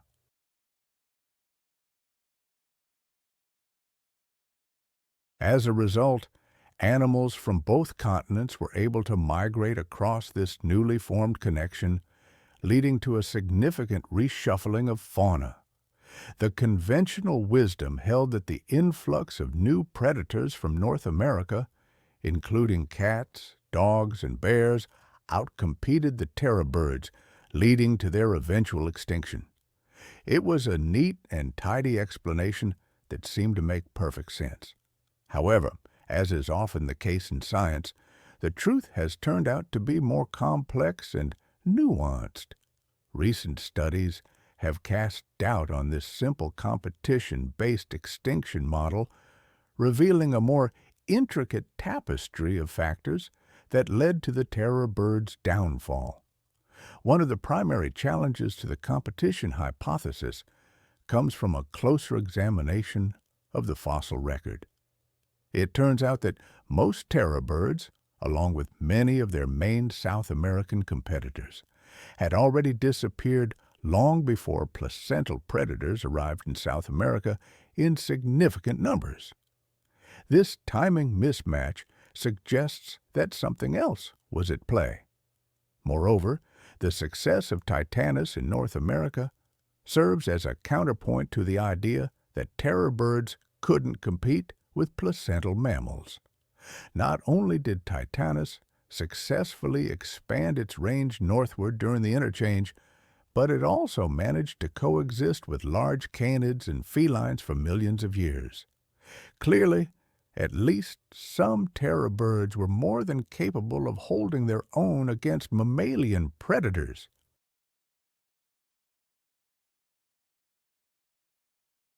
So, if competition alone didn't doom the terror birds, what did?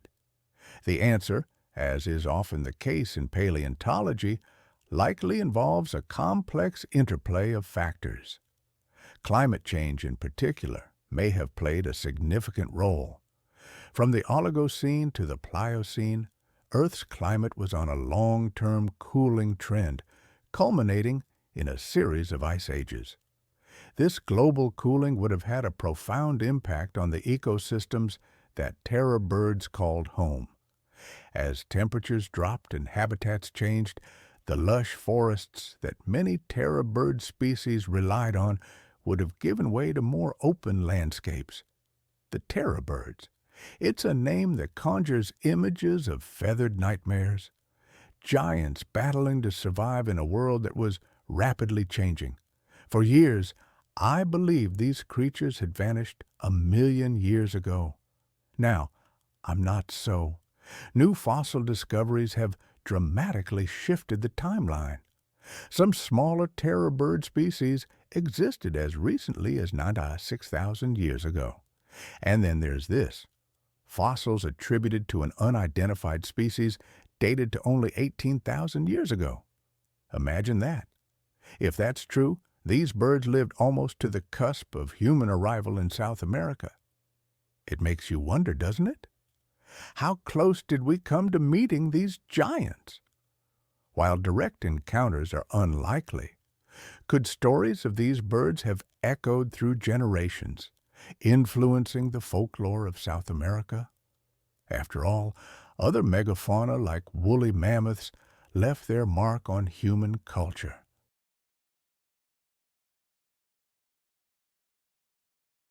It's a sobering thought, really. If terror birds had held on just a few thousand years longer, our understanding of the natural world would be profoundly different. Speaking of apex predators, I've spent countless hours studying the Tyrannosaurus rex. In my mind, it rises out of the thick forests of the past, an absolute terror. I've always considered it to be the pinnacle of prehistoric might. But just how terrifying was the T-Rex, actually? In 1902, a paleontologist named Barnum Brown discovered the first known fragment of a T-Rex skeleton in Montana. It marked the beginning of a new era, sparking widespread interest in these ancient creatures.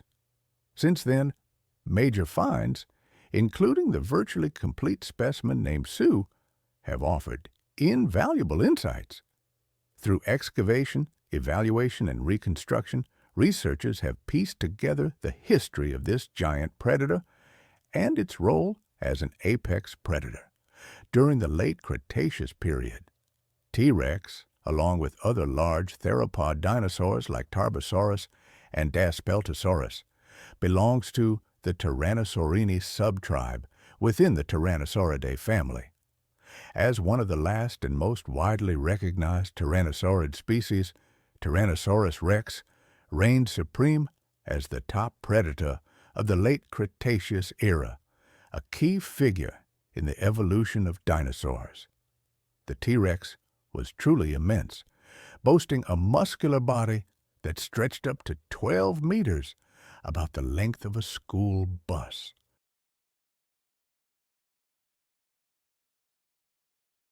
And there's paleontological speculation that some specimens may have even exceeded 13 meters.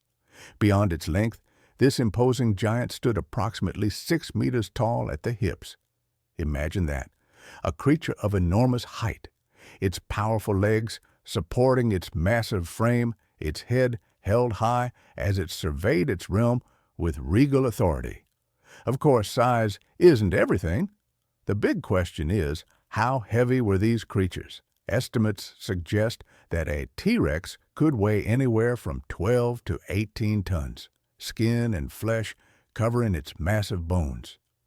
That's the weight of several small cars compressed into the form of one awe-inspiring predator. The Tyrannosaurus rex boasted a sturdy skeletal structure with a distinct vertebral column.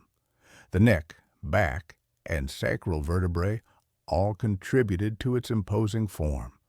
While the exact number of tail vertebrae varied, its neck formed a muscular S-shaped curve supporting its massive head. Pneumatic depressions and robust neural spines provided strength and flexibility. The forelimbs were short with 2 clawed fingers, contrasting the long hind limbs, contributing to its imposing stature. The pelvis featured a lengthy ilium and a large pubic boot, while the hind foot had an arctometatarsalien metatarsus.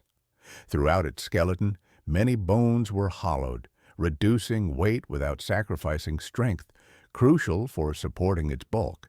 And the skull? Massive, reaching lengths of up to 1.54 meters, about the size of an adult human.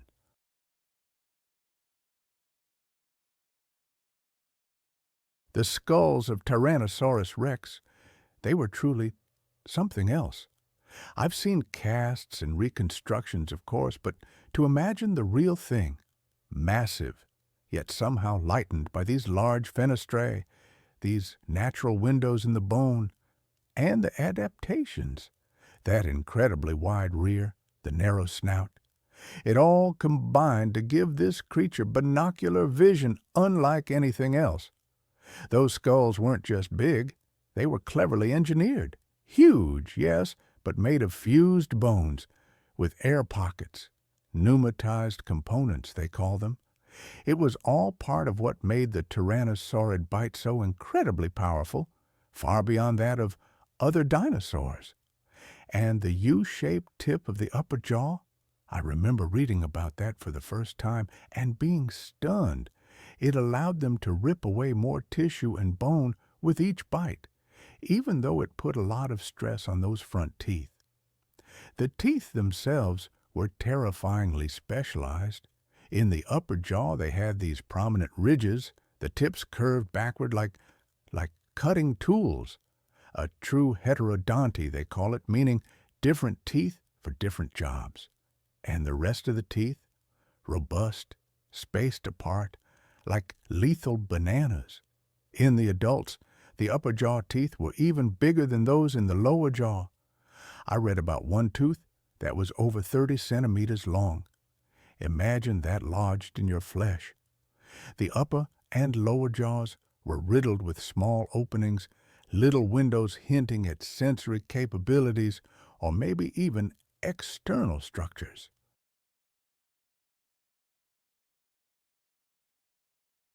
What secrets did those hold, I wonder? It's easy to get fixated on the T-Rex's jaws and teeth, but you can't ignore those disproportionately small arms. For years, they were dismissed as useless vestiges.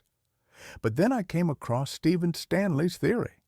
He argued that those arms weren't useless at all, that they were deadly weapons used in close combat. Just 3 feet long, but tipped with crescent-shaped claws honed to a razor edge. Imagine a T-Rex bearing down on its prey, that massive head looming, and those strong front limbs slashing, tearing through muscle and tissue with terrifying speed. It gives you a whole new perspective on how they hunted, how they quickly immobilized their prey. Not useless after all, but crucial weapons, adding to the terror of this apex predator. The movies often depict the T-Rex as having terrible eyesight, easily fooled by someone standing still. But the latest research suggests something very different.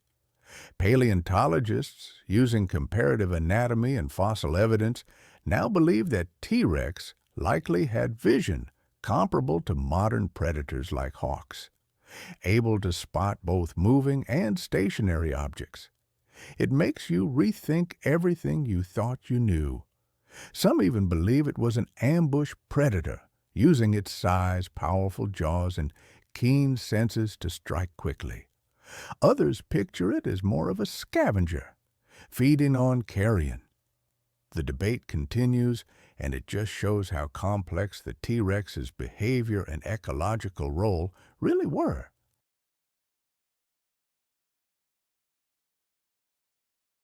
Beyond eyesight, the T-Rex also had an incredible sense of smell, like a modern-day vulture.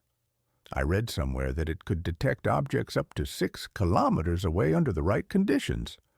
Combine that with its speed, able to run down prey at speeds of up to 25 miles per hour. And you have a truly formidable hunter. Picture yourself back then, lost in a primeval forest, trying to find your way to safety. The sounds of the woods all around you. Then, a tremendous noise.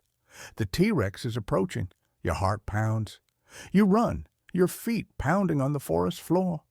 The earth trembles as it closes in. You glance back and see its massive silhouette, those gleaming sharp teeth glinting in the sunlight. No escape. Those jaws close with incredible force. 50 or 60 teeth, each as big as a banana, pierce your skin. A wave of agony. The true terror of being hunted by the most formidable predator the world has ever known. The feeding habits and diet of the Tyrannosaurus rex were central to its dominance. It was a carnivore, and a formidable one at that. Its diet consisted mainly of large herbivorous dinosaurs like Triceratops and Ankylosaurus, some of the toughest dinosaurs of the time. But it seems T-Rex wasn't afraid to take on other large carnivores as well, even members of its own species. It paints a picture of sheer dominance, of a predator that knew no equal, and its impact went far beyond just being an efficient hunter.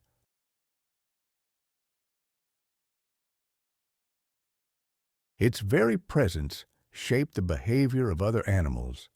Some dinosaurs developed defenses, speed, armor, to avoid its attacks. Others sought refuge in dense forests or migrated to new areas. It reshaped prey distribution, population dynamics, the entire ecological balance. It shared its environment with a diverse array of other dinosaurs: Edmontosaurus, Triceratops, Stegosaurus, Torosaurus, Albertosaurus, Pachycephalosaurus, Denvosaurus, Ornithomimus, and Anzu, each with their own unique adaptations and behaviors. And looming over them all, the T-Rex. Forget the horned helmets and storm-tossed seas you might imagine when you think of Vikings. As I've been studying their world, I've come to realize they faced something far more terrifying. Creatures so colossal and powerful, they seemed ripped from legend. These weren't just animals. They were giants of a dying world, beasts that could crush ships and skewer warriors in an instant. Armed with iron blades and wooden shields, the Vikings didn't just conquer lands. They battled nature itself in clashes so intense they became legends whispered for centuries. The first beast our Norse ancestors regularly encountered was the magnificent aurochs, wild cattle unlike anything alive today. Standing at a towering 1.8 meters or 6 feet at the shoulder, these weren't your typical farm animals.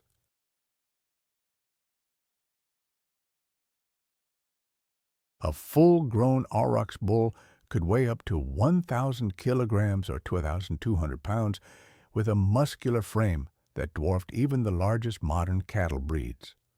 What made aurochs truly intimidating were their enormous horns, curved weapons that could span up to 1 meter or 3.3 feet from tip to tip. These weren't defensive tools, they were perfectly designed killing instruments. The forward-facing orientation allowed bulls to charge directly at threats with enough force to impale a fully armored warrior or even flip a small boat. Archaeological evidence suggests that aurochs' horns were often kept as trophies after successful hunts, becoming drinking vessels for the most prestigious Viking warriors. The relationship between Vikings and aurochs was more than just survival. It was woven into their very culture, leaving a mark on Norse art, symbolism, and even the warrior mindset. Hunting these beasts was a true test of courage for young Norse warriors. Unlike modern hunting, where distance and firearms provide safety, Viking hunters had to approach within spear-throwing range, close enough to smell the animal's breath. A charging aurochs could reach speeds of 35 kilometers or 22 miles per hour, leaving hunters with mere seconds to make their throw or face the consequences. Many Norse graves contain evidence of horn wounds, silent testimony to hunts gone wrong. By the Viking Age, aurochs populations were already declining across Europe due to habitat loss and hunting prey.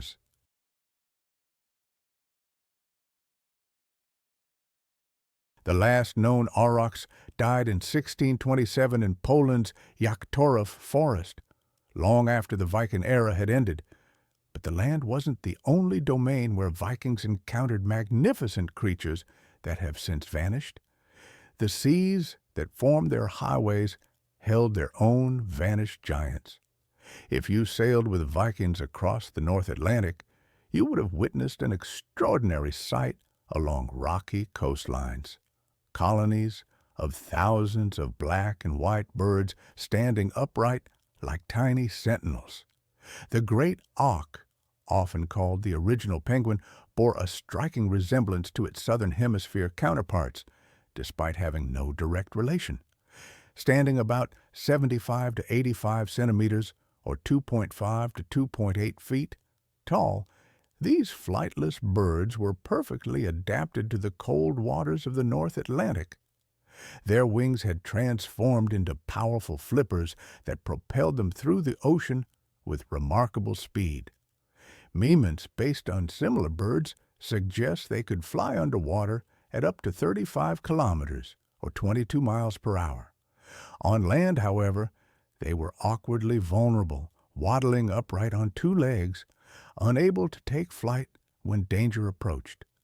For Vikings, the great auk represented an almost absurdly convenient resource. Unlike most prey that required chasing, these birds couldn't flee effectively on land. Norse seafarers could simply walk among nesting colonies and select their victims.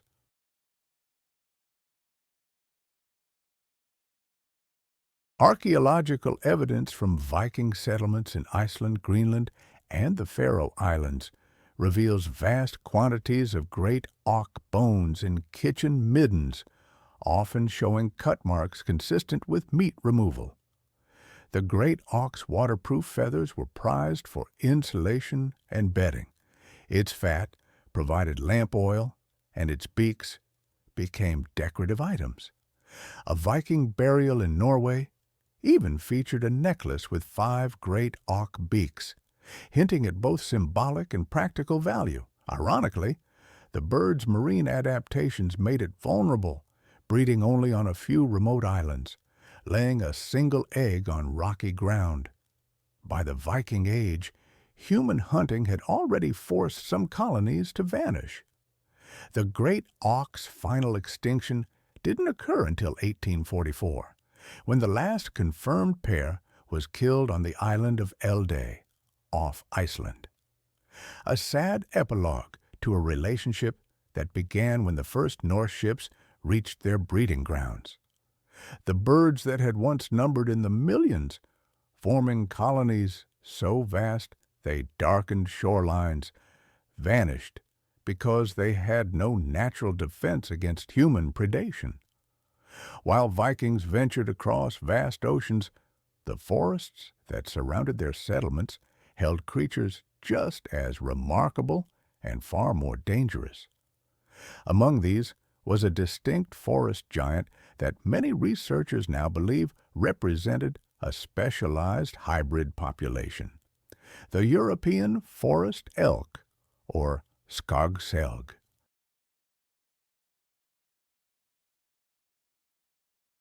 A creature that combined characteristics of what we now classify as separate moose and elk species. Standing up to 2.1 meters or 7 feet at the shoulder with magnificent palmate antlers spanning up to 1.8 meters or 6 feet across. These forest giants were truly imposing. Archaeological evidence from Viking settlements reveals distinctive antler configurations unlike modern European moose populations, suggesting these animals represented a unique genetic lineage that has since disappeared through hunting prey and hybridization with other cervid populations. What made these forest elk particularly remarkable was their coloration and behavior. Unlike modern moose with their uniformly dark coats, the forest elk, those massive deer of the Viking Age, possessed light patches on their sides and shoulders. I've often wondered about the way that dappled forest light must have played across their coats, creating perfect camouflage. Dayon suggests that these animals were more aggressive than the moose we know today, especially during the rutting season. Bull elk wouldn't just compete for females, they would actively defend their territories. For the Vikings, these animals were more than just a sight to behold. A single elk could provide over 500 kilos, or 100 pounds of meat, enough to sustain a small village for weeks during the harsh northern winters. Their hides, tougher than domestic cattle leather, were prized for shields, boats, and winter clothing.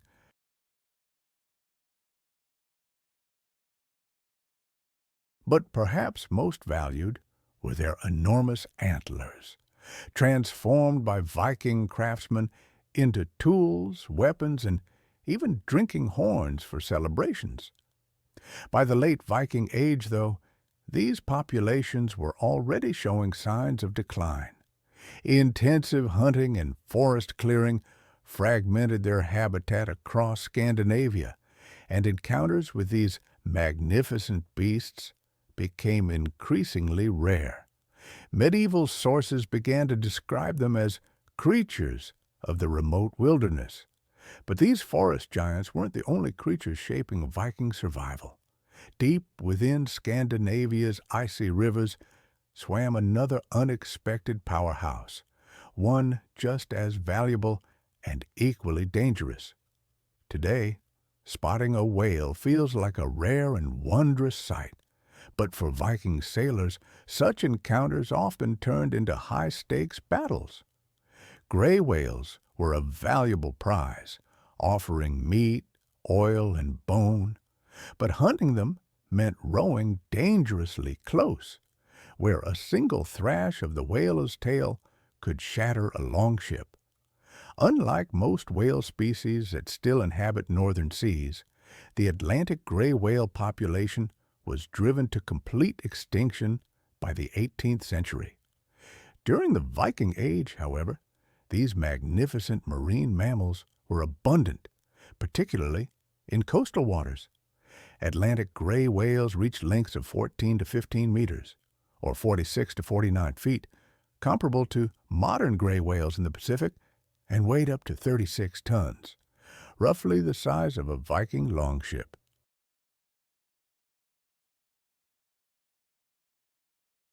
Their mottled gray coloration, often covered with barnacles and whale lice, gave them a distinctive appearance featured in Norse deions of sea creatures.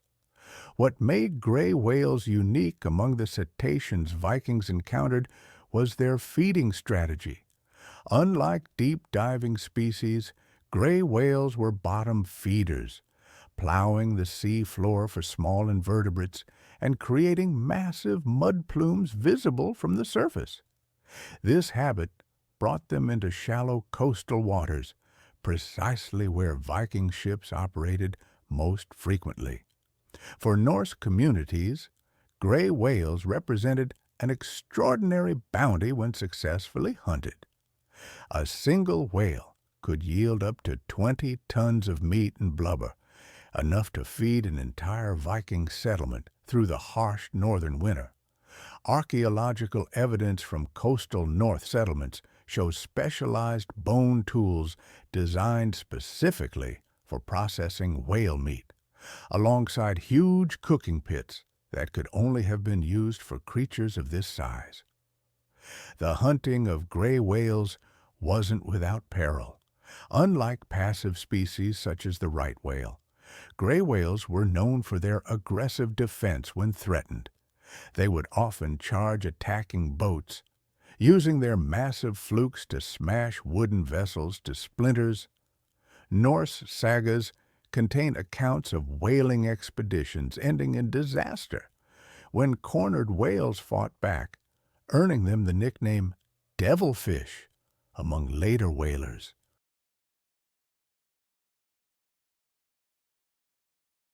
What made Atlantic gray whales particularly vulnerable to hunting was their predictable migration patterns and coastal breeding grounds. Each year, they would travel along well-established routes between feeding areas in the north and calving grounds further south. Vikings, with their intimate knowledge of coastal geography, could anticipate these movements and set up ambush points where the whales would be channeled through narrow passages. By the late Viking Age, gray whale populations were already showing signs of depletion in areas of heaviest Norse settlement. The combination of increased whaling efficiency and the species' low reproductive rate set the stage for their eventual disappearance from Atlantic waters. But while Vikings battled colossal whales at sea, their struggles didn't end once they reached dry land. The forests of Britain were home to predators just as fierce and far less predictable. In the late 8th century, when Viking longships first landed on the shores of Britain and Ireland, they entered territories where another formidable predator had long reigned supreme, the British wolf. These wolves, genetically distinct from their Scandinavian cousins, had dominated the British Isles for thousands of years, before Norse settlers arrived to carve out new kingdoms.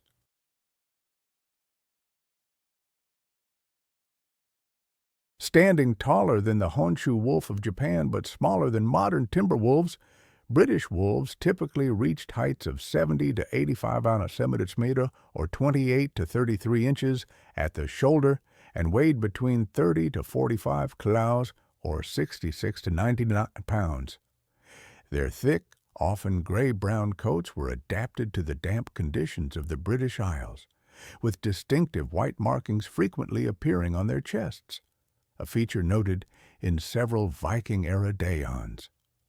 When Vikings first raided Lindisfarne in 793 CE, wolves remained common throughout Britain and Ireland, with packs controlling territories from the Scottish Highlands. I've always been fascinated by the stories etched in bone and stone, the silent witnesses to history. Archaeological evidence from early Viking settlements shows wolf bones marked by cuts. It speaks of a rapid adaptation, a need to hunt these predators from the moment the newcomers arrived. To the Vikings, establishing themselves in the British Isles, wolves were both a threat and an opportunity. Their story is complex, woven into the very fabric of the land. Attacks on livestock, especially sheep, made wolves natural enemies, particularly in places like the Orkneys and Hebrides, where Norse economies depended on those animals. But Viking warriors also respected the wolf's hunting skills, their coordinated pack tactics, qualities they mirrored in their own battles. This relationship echoes in Norse place names scattered across former Viking territories in Britain.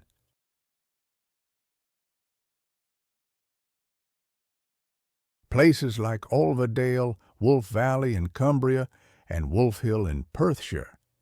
These mark the spots where Norse settlers frequently crossed paths with these predators. Viking-era rune stones discovered in northern England even depict wolf hunts, hinting at a ceremonial importance, a way for warriors to prove themselves in these new lands. And it wasn't just the physical presence of the wolf that mattered. As Norse settlers integrated with the local populations, they absorbed and reshaped Celtic wolf myths, weaving them into their own traditions. The bond between wolf and warrior deepened, with berserkers sometimes described wearing wolf pelts, a potent symbol of wild strength. The ultimate fate of British wolves, however, wasn't decided by Vikings, but by their descendants. As Norse settlements transformed into medieval kingdoms, systematic wolf extermination became the official policy. It had started during the Viking Age, but the process accelerated afterward. The last wolves in England were gone by the 15th century, and Scotland's final wolves held on until the 17th. Ireland's last wolf was reportedly killed in 1786, marking the end of a lineage that had seen the arrival of the first Celtic settlers, the Viking invasions, and so much more. But wolves weren't the only creatures these Norsemen encountered. There were other animals, ancient and almost mythical.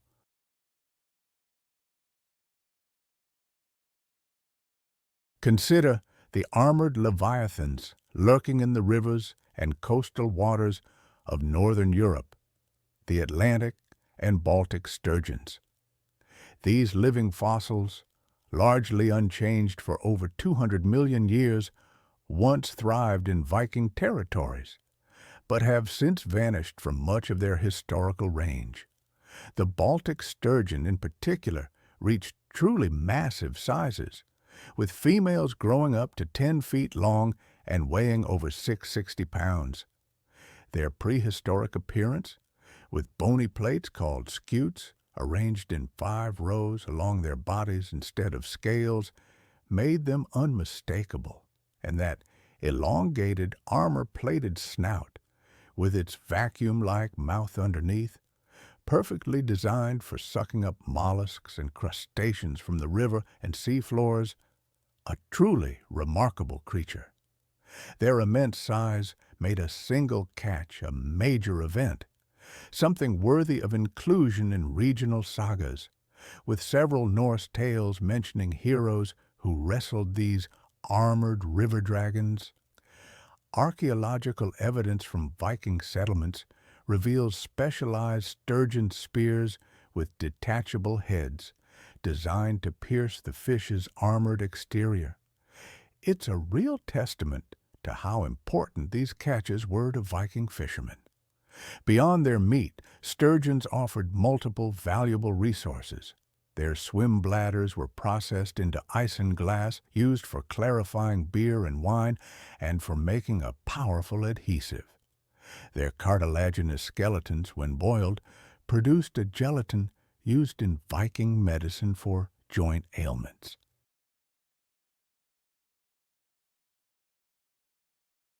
And most prized of all was the sturgeon roe, caviar, a delicacy reserved for jarls and kings. Sadly, by the late Viking Age, sturgeon populations were already dwindling in heavily settled areas. Their slow reproduction, females maturing at 15 to 20 years, made them vulnerable to overfishing.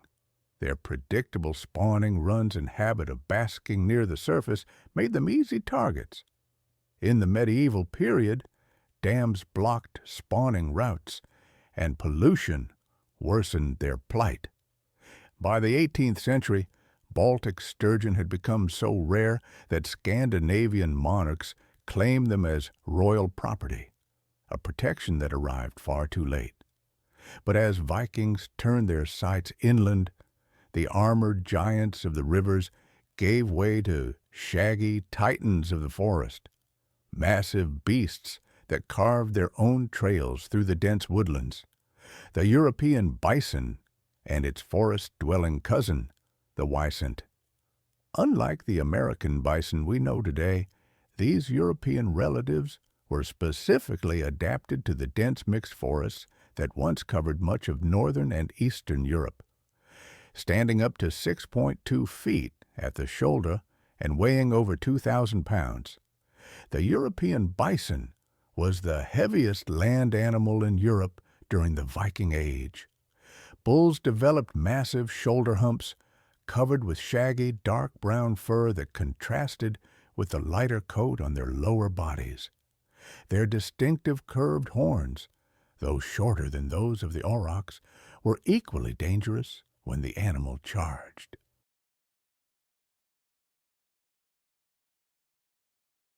Unlike grassland bison, these woodland giants could navigate between trees with surprising agility, using their powerful bodies to create paths through the densest undergrowth. These natural trails, maintained over generations of use, became known to Vikings as bison roads, reliable routes through otherwise impenetrable forest that human travelers would follow. For Viking communities pushing into new territories, these massive herbivores represented both opportunity and challenge.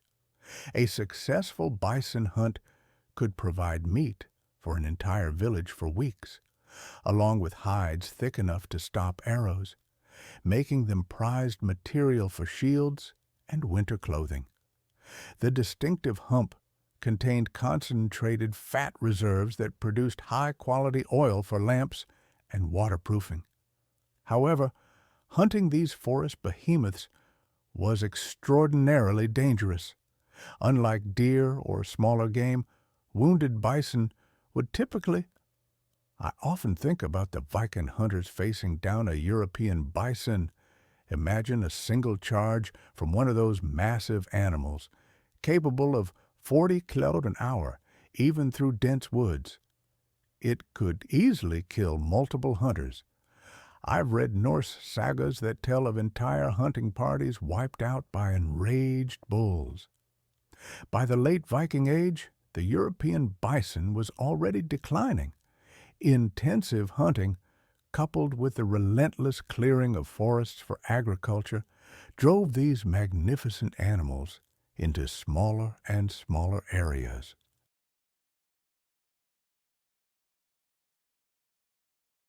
Unlike the aurochs, though, the European bison narrowly escaped extinction.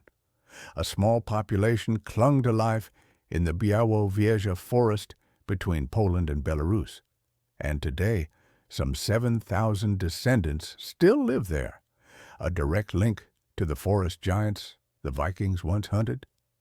It's a sobering thought, isn't it? The world the Vikings knew was vanishing even as they sailed and settled.